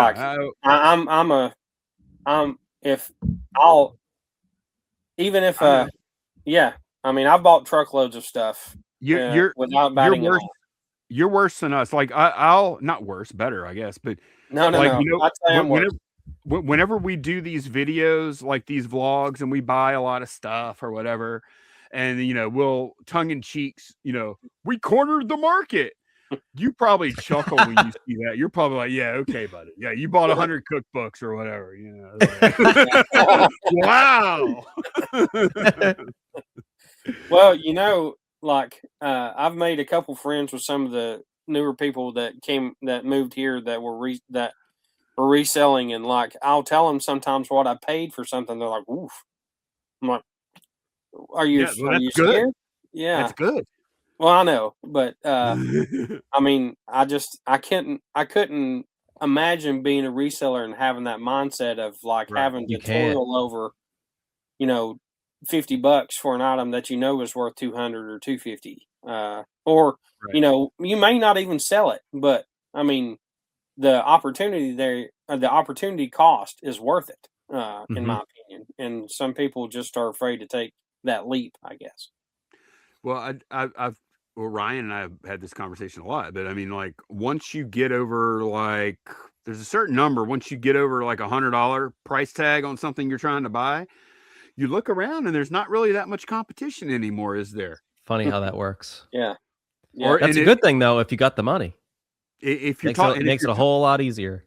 if you're talking about a deal that's $1,000 or $2,000, And it's a no-brainer. forget about Yeah. it. Forget about it. You're Right. good. So that Yep. like that's really like we really love estate sales for that reason, because you have those kinds of opportunities to go 100 to 500, 50 to 250, 100 to 300, you know, those kind of numbers. That's what we want to do. Yeah. Yeah. But then we go out and I'm looking down the aisle right here, and how do I leave 10 vintage Michael Jordan posters for $3 behind? You know what I mean? And Yeah. each one is going to sell for $20, $30 probably. Yeah. After we just had this conversation about all this, and they're going to take a little bit of work, and they're going to sell slow. Right. You're right. But it's too good of a deal. Well, I mean, and there's multiples of them, so you're like, well, Right. I couldn't. and when all of them sell, I'll make this amount. Yeah. Right. Exactly. I know that amount. I know that math. Yeah. Yeah. So then I'm thinking 3 into 200. Wow.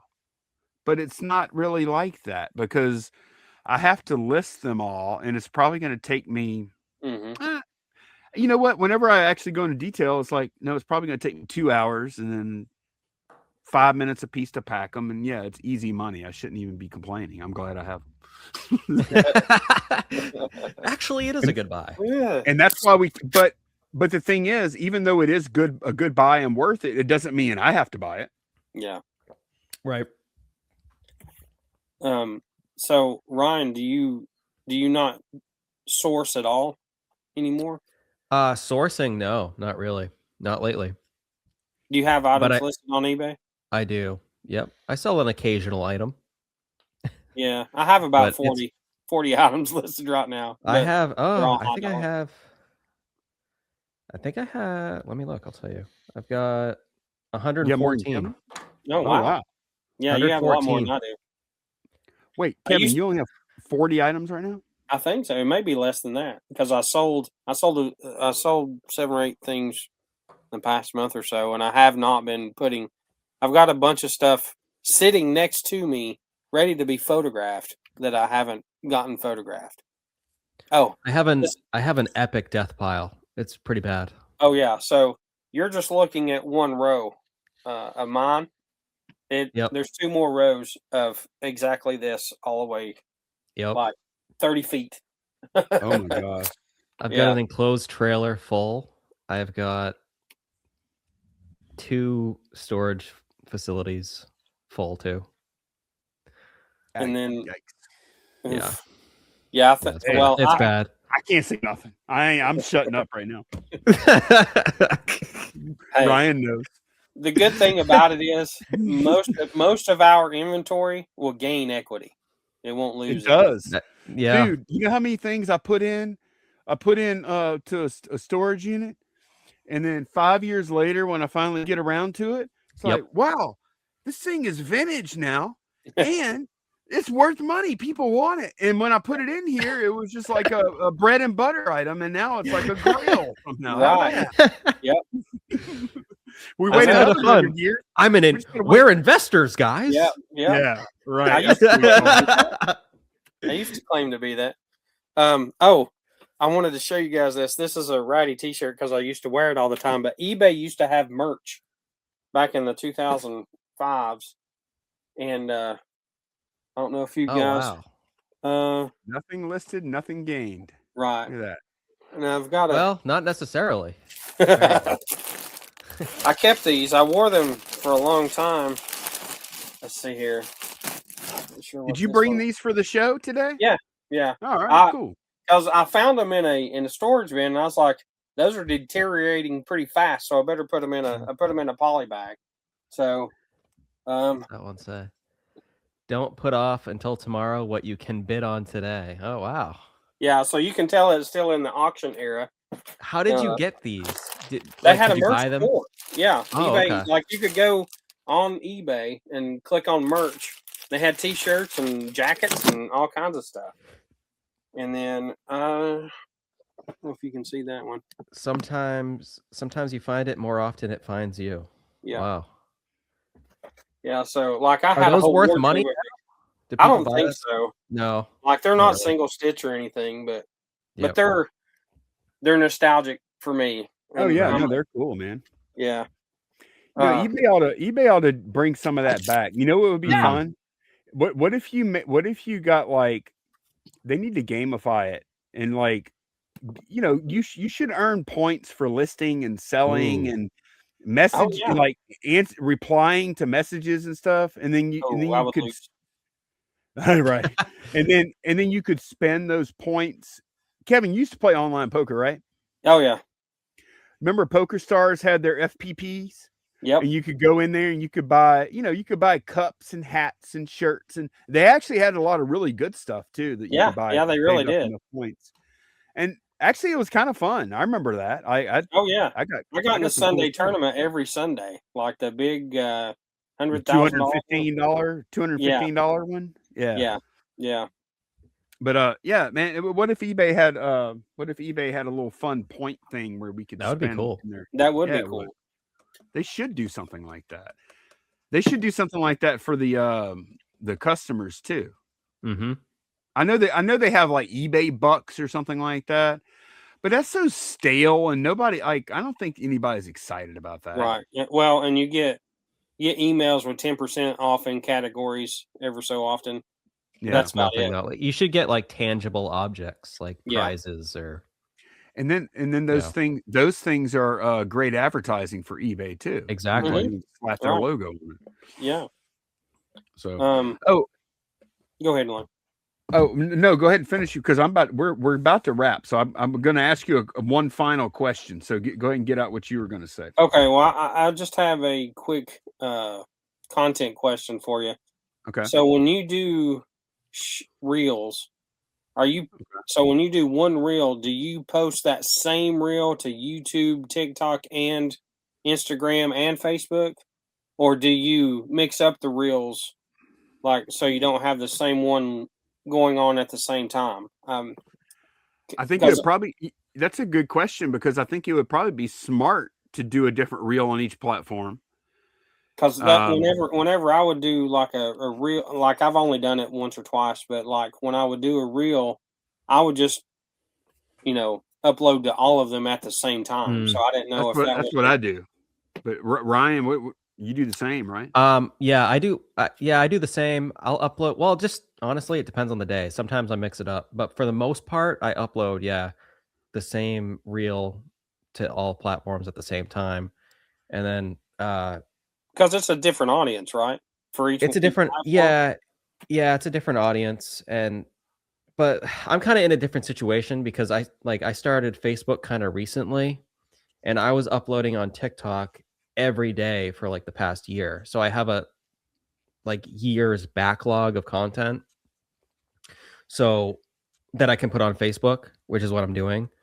So I'm mixing it up. I'm putting like my content for today I put on Facebook and TikTok, because those are the main ones that I use for the most part. And then I'll also put content on Facebook that is like months old that I just have like backstock. So because you can put a full video on Facebook, right? You can, yeah. I've never done. Because I have my whole library of like 300 videos. Yep. I thought about, I'd get on there, dude. Too. I'd get on there, dude. Well, I take thought my about normal that too. Facebook page, and then I created a Tennessee picker page off of that.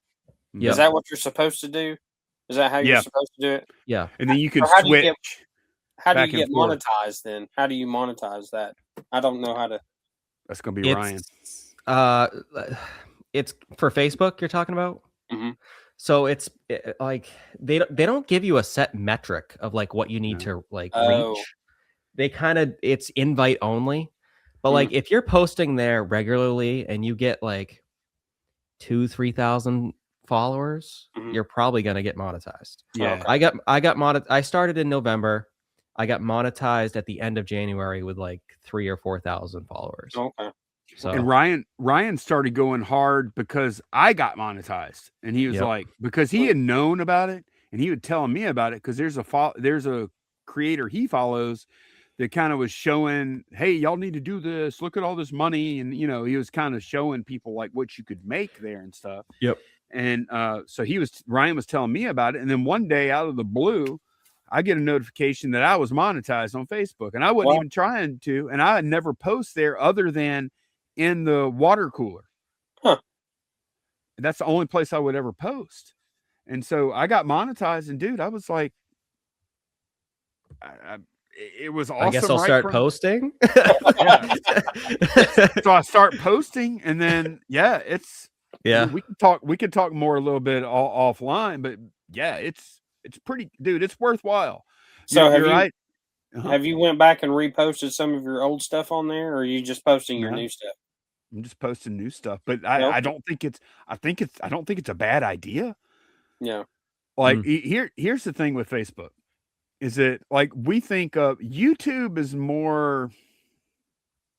You can, if you have a bad video on YouTube, it can be pretty damaging.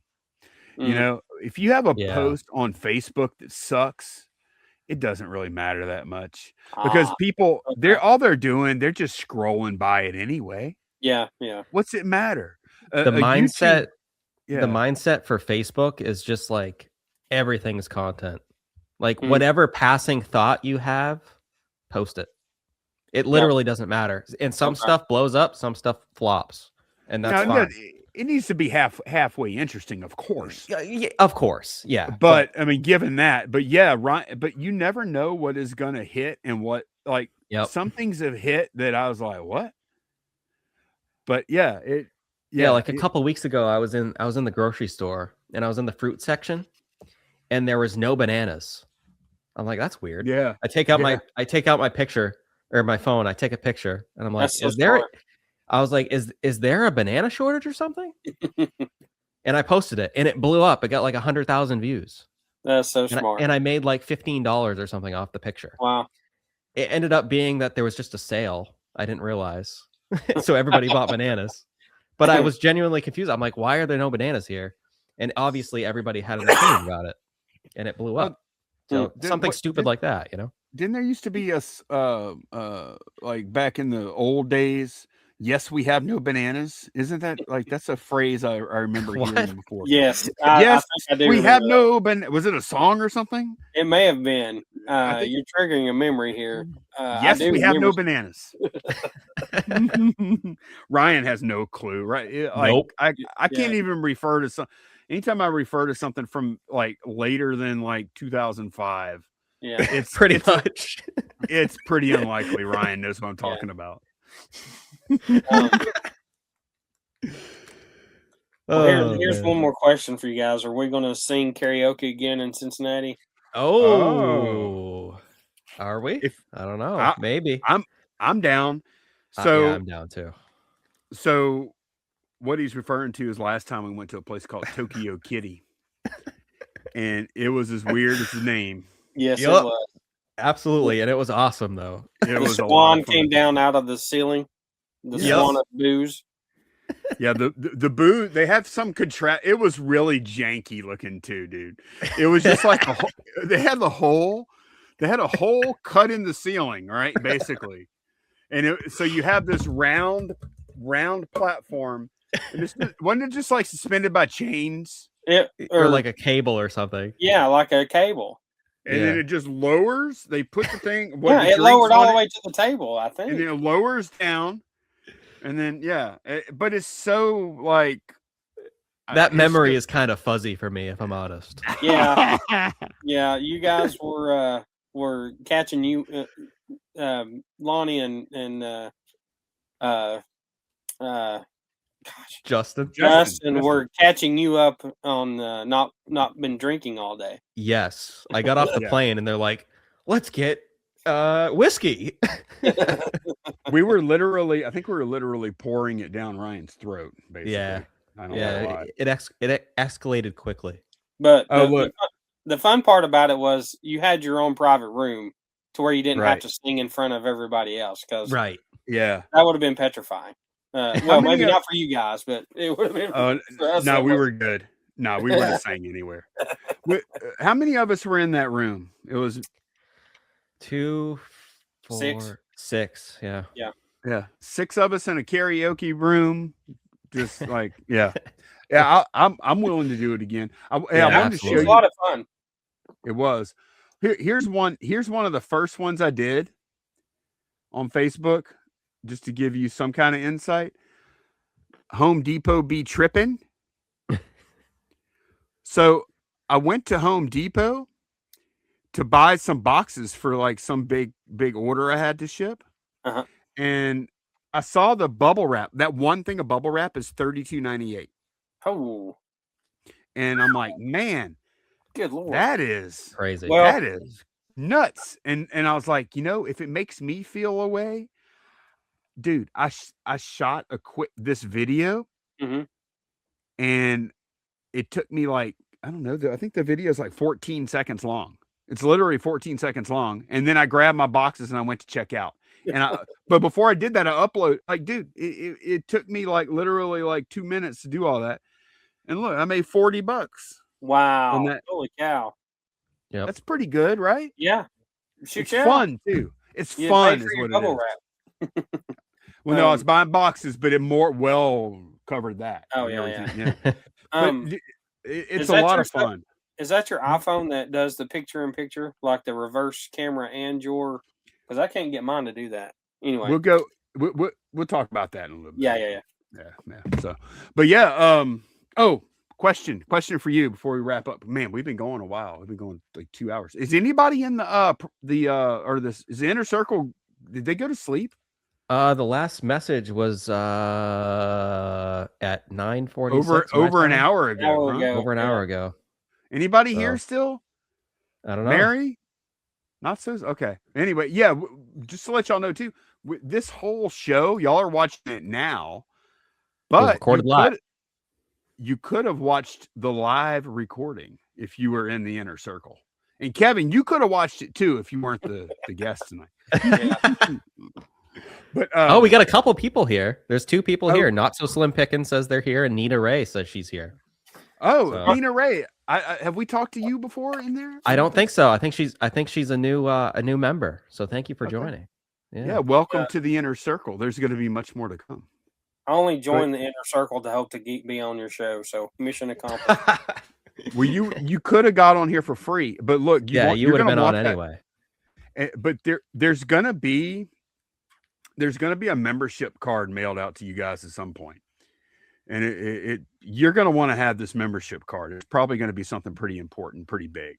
We haven't worked out all the details, but you guys, especially the what do they call when somebody the early adopters? I can't remember The OGs. the ones. The OGs. Yeah, we're gonna hook y'all up. But yeah, what were we talking about? Did I answer your question all the way? The karaoke. By the way, Lonnie, Oh, I have some of your old merch too. So that's the OG mug. that's the good one. I have the orange one too. That's the expensive one, right? The green one's the rarest. Oh, it is. No. The orange one is. The orange one is. Yeah, I think It the is? orange one is. Yeah. Yeah. Yeah, the Was orange, the orange one is, first?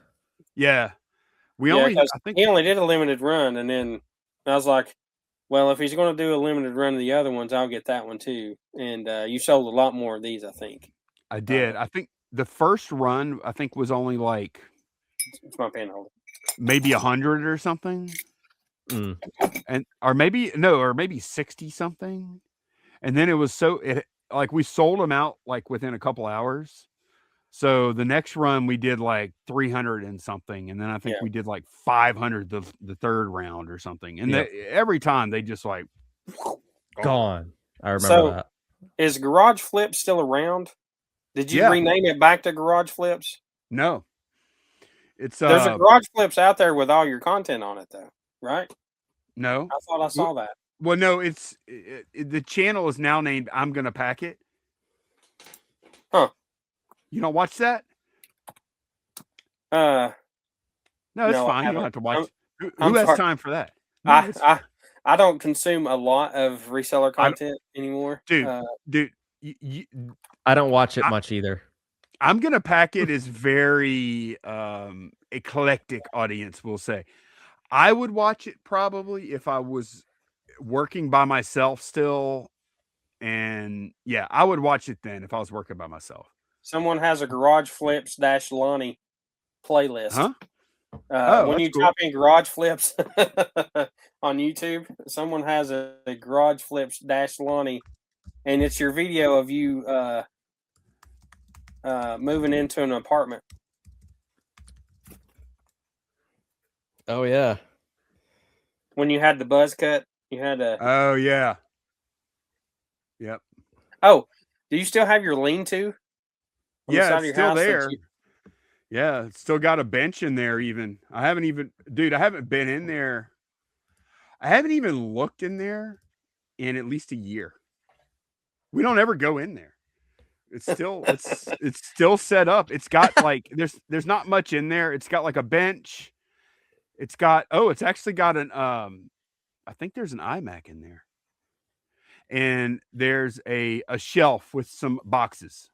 And I hadn't even set foot in there in like probably over a year. Yeah, I can't believe that you could work out of that little space. Well, you know what I did every day is, I mean, I was working in there, but Mhm. basically every morning I would drive to storage. I would pull orders at the storage unit, and then I would also pull unlisted items out of storage while I was there. I'd come home, I'd pack the stuff that sold, and then I would list the stuff that I brought from storage. And that's how I was able. So it was always like, oh, and then the next morning when I went to go pull the orders, I would bring the stuff that I listed the day before and I would put it on the inventory shelving in storage unit. Yeah. So that's how, like, so, which basically means that if you just have if you have an apartment and you don't have anywhere to do anything, you can still do this if you can just rent a storage unit. you know? Yeah, Right. for sure. Until it gets broken into and they steal all your shit. Wait, That yeah. was the best Yeah, thing that that ever happened to you, though, Lonnie. I don't know if it's the best thing that ever happened to me, but yeah, Well, it's One of Pretty well, not good. it ended up being a good thing. I'll It say did. that. It Yeah. forced my hand into something else that was better. Yeah. You're right. Yeah, 'cause, like I know what because like one of my better videos that I put out when I've the past couple years when I'm not is one where so I went to this yard sale one morning and I showed up a little too early and I asked the lady, I was like, "Am I too early?" She was like, "No," but then she started telling me a story about how she had a yard sale and some guy showed up at 7 o'clock in the morning knocking on her door. Anyway, she went through the whole spiel and she was like, and I told him, you need to leave. Well, my thumbnail was her pointing and Oh, you need to Oh, leave. And I said, early bird drama at this yard sale. perfect. I made the Oh. mistake of putting that as the first clip in that video. I should have put it at the end, but because I didn't retain a lot of the viewers. Right. But man, everybody, like, people were so mad in my comments. They were like, I'm never watching another video of yours again. I can't believe that you just clickbaited this. I was like, hello. Yes, that's what it's for. But yeah, the drama gets them. Yep. Yeah. Well, that's not. I mean, that's the kind of clickbaiting I do. What you just talked about there. There It's was like you it didn't was lie. totally true. Yep. Little bit of got a little bit Yeah. loose there, but it's still true. Yeah. So, okay, I've got two questions for you, Kevin. Okay. And then we're going to get out of here because we've been going a long time. So number one, you can answer this or not. I don't, either way. What was your best month ever on eBay? My best month? Yeah, on that graph, that 30-day graph. What's the best 30-day graph you've ever had? Money-wise. Probably. I'm pretty sure I just checked this the other day. It was 27,000, I think. In 1 month. Wow. That's good. That's a good one. I thought it was going to be higher than that, to be honest. I think that's probably about ours, something like that. And we've been under 20. We've been under 20 for quite a while now, I think. But and I've only hit I think the highest 90-day total I think I ever hit was like 65, maybe. Yeah. Okay. But honestly, when I look back, I could have listed a lot more than what I did right. with all this inventory. And I see these young kids now, like there's a guy that's listing some dude who's popping up in my feed like out in California that has all these clothing and he's processing like 2 tons of clothes and listing 200 items a day and all this other stuff. I can't do that. I don't think I could either, but I sure would like to have the motivation to try or the energy to try. If I had that whenever I was sourcing like I was a few years ago, I probably would have had $50,000 months. Right. I would have had 8,000 listings or 10,000 listings. Or some people would listen to what you're saying and think, oh, well, you just need to hire some more people. Right. Yeah. People don't understand what. Yeah. You can hire as many as you want to, but overhead grows just as much as your or the sales portion of it goes up. So you got to be really careful because the margin is the difference, the actual profit, because their pay comes out of that profit. It doesn't come out of the initial buy. Yep. And so, and you got to maintain, once you have overhead, there's a break even point that you have to hit. You have to hit that. Not like someone selling out of their house who's not, that don't have any other bills other than the money that comes out of what they sell on eBay. So that it's a big cash flow circle. And when you add employees and overhead into that, well, then you're just siphoning out. You're hoping to siphon out enough in that flow to live, and that determines how comfortably you're going to live, if it pays your bills or if you're just part-time or car payment or whatever. But yeah, you can't just scale with employees. You still got to buy good. You got to make your money on the buy, just like you did before, just at a bigger scale. Or there's a guy that lives close to me. He's a reseller like I am, except he has sources, and he's much better at talking to people, like building relationships. Like he'll actually sit and talk to someone that has a collection at a yard sale and find out that there's more in the house, or they have a connection to someone who owns another facility that has a whole bunch more stuff. And I don't take the time to do that, and I'm horrible at building those relationships. You know who is really good at that? Is Guy. The guy I buy. Yeah. Guy. Yep. That sounds like what Guy does. He can talk his way into anything. Yeah. He's good, man. Oh man, I wished I had that ability. Yeah. But unfortunately, when I'm out yard selling and sourcing, I'm so laser focused on hitting that yard sale and then moving on to the next one. Gotta get to the next FOMO. one. Yeah. Yep. Yeah.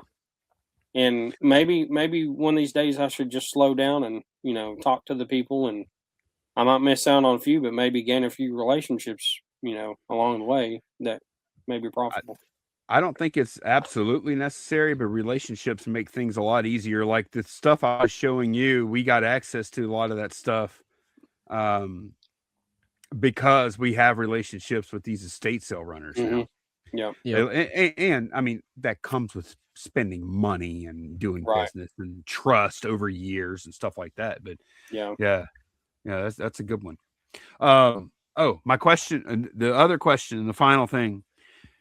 recommend somebody really cool that maybe not everyone has heard of that we could have on this show that we could invite. We're asking everyone to do. And you said you don't watch a lot of reselling content. It doesn't even have to be a reseller necessarily. Not necessarily, but it does need to be somebody that we could That's at least attainable. have. That's attainable. Yeah. We have a shot. So not because I don't think we'll get like the president we're not going to or right, beard we're not, food. No, because we're not going to get we're not going to get the Craigslist hunter in another niche, niche because yeah, we just kind of knew Pete. We just kind of knew Pete, and the guy we have on next week, he's big too. But I kind of knew him sort of, from video, from him watching me, so kind of had an end there. So yeah. Well, who I really always liked was Steve and Steph. You don't see them anymore. Have you even talked to them? Man, you know what? Interesting. That one. Ooh, you know what? Ron, do you remember this? So they used to do, what was that show called that you guys did on Sunday night? Reseller that had beer. Yeah, the Reselling 6-pack. Yeah. Yep. And they were on there. Those Yep. that was a fun show because like you had what was the lady's name in Texas? I can't believe I don't remember her name. Tanya. Yeah. Tanya. And then Andy, the parrot head picker, that guy was on there. He does. I don't think he does content anymore much, but he posts on. I still follow him on Facebook, and he just makes some fun posts there. But I don't think he's done any reselling content though. I think he still resells though.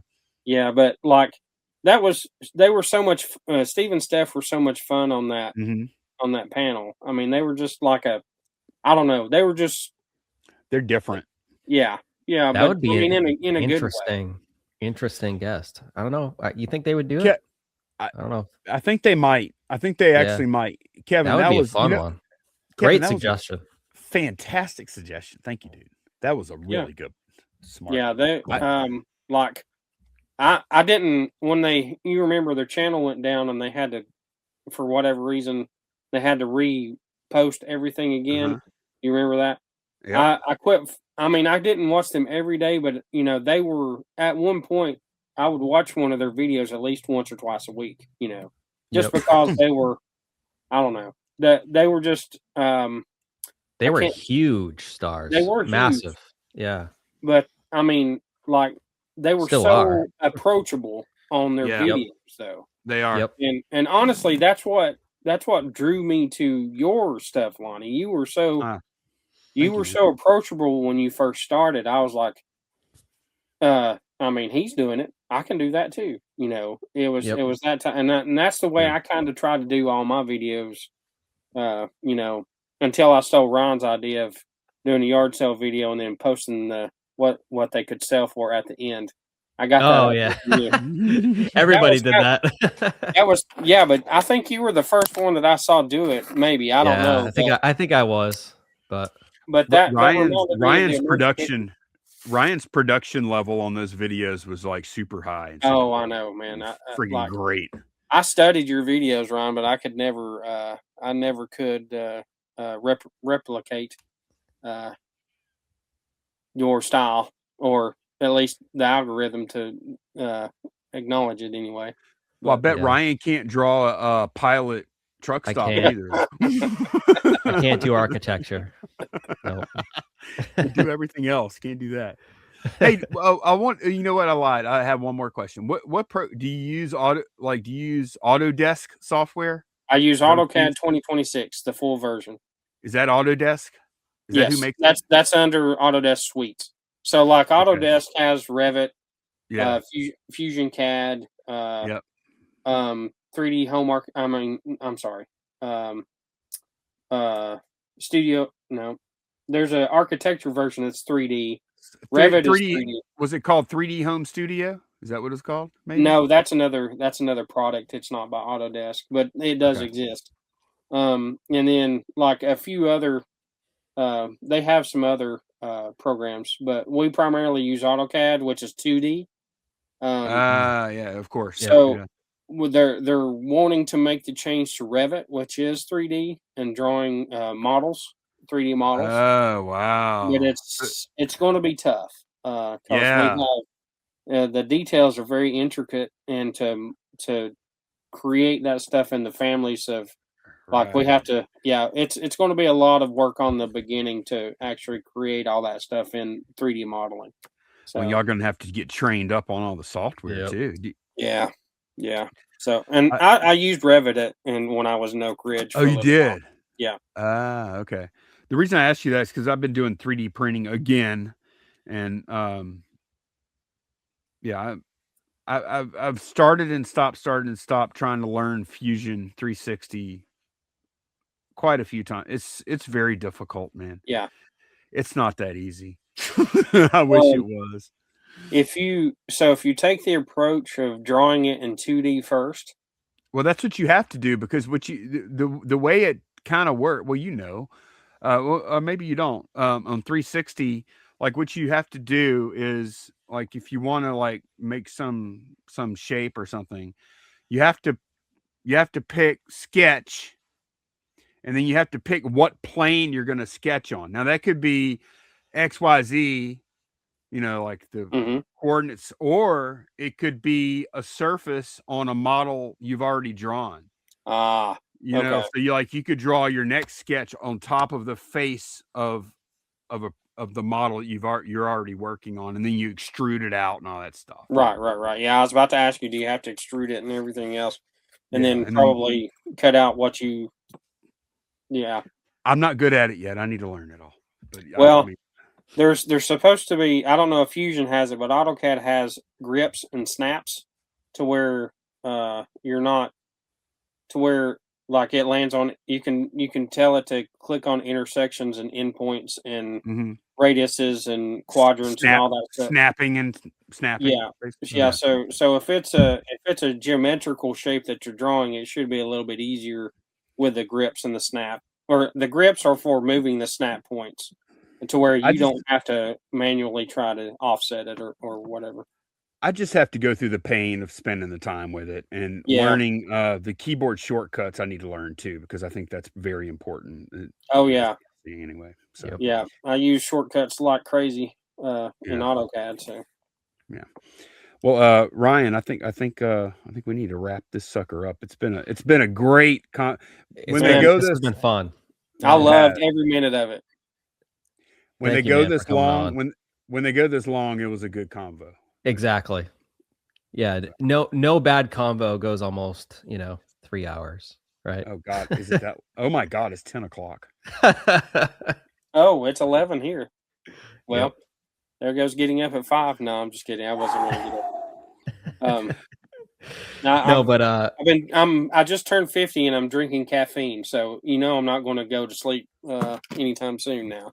Yeah. Well, you're up till 2 a.m. When's this dropping, Ryan? Wednesday. Yeah. Wednesday. Okay. So well, when you guys are big and have a ton of subscribers, I want to come back on again. Absolutely. Oh, we'll be too big of a deal then. We won't even know. I know. Be like Kevin who? Huh? Yeah. Do you hear something? Make contact? No, hey, look, man. I'll talk to you later about maybe August. That sounds like fun, actually. Yeah, I know Candace would love to go if we can swing it. Well, I was going to go by myself, so I mean, if you guys want to do it, we don't even have to start, where we normally start. We can, it's sky's the limit on that one, from Michigan all the way to Alabama. So wherever you want to do it. Okay, cool. And this was awesome. Thanks, man, for coming on. Really appreciate it. I wanted to mention too, I will leave Kevin's channel link down below in the description if you guys want to go and check out his content. And thanks for coming on, man. Really appreciate it. Yeah, thanks for having me, guys. I was so shocked and honored that you asked me to come on. Thanks a bunch for doing it, man. I love doing this, and looking forward to seeing you soon. Thanks a bunch for watching, everyone. Bye, y'all. Thanks, guys.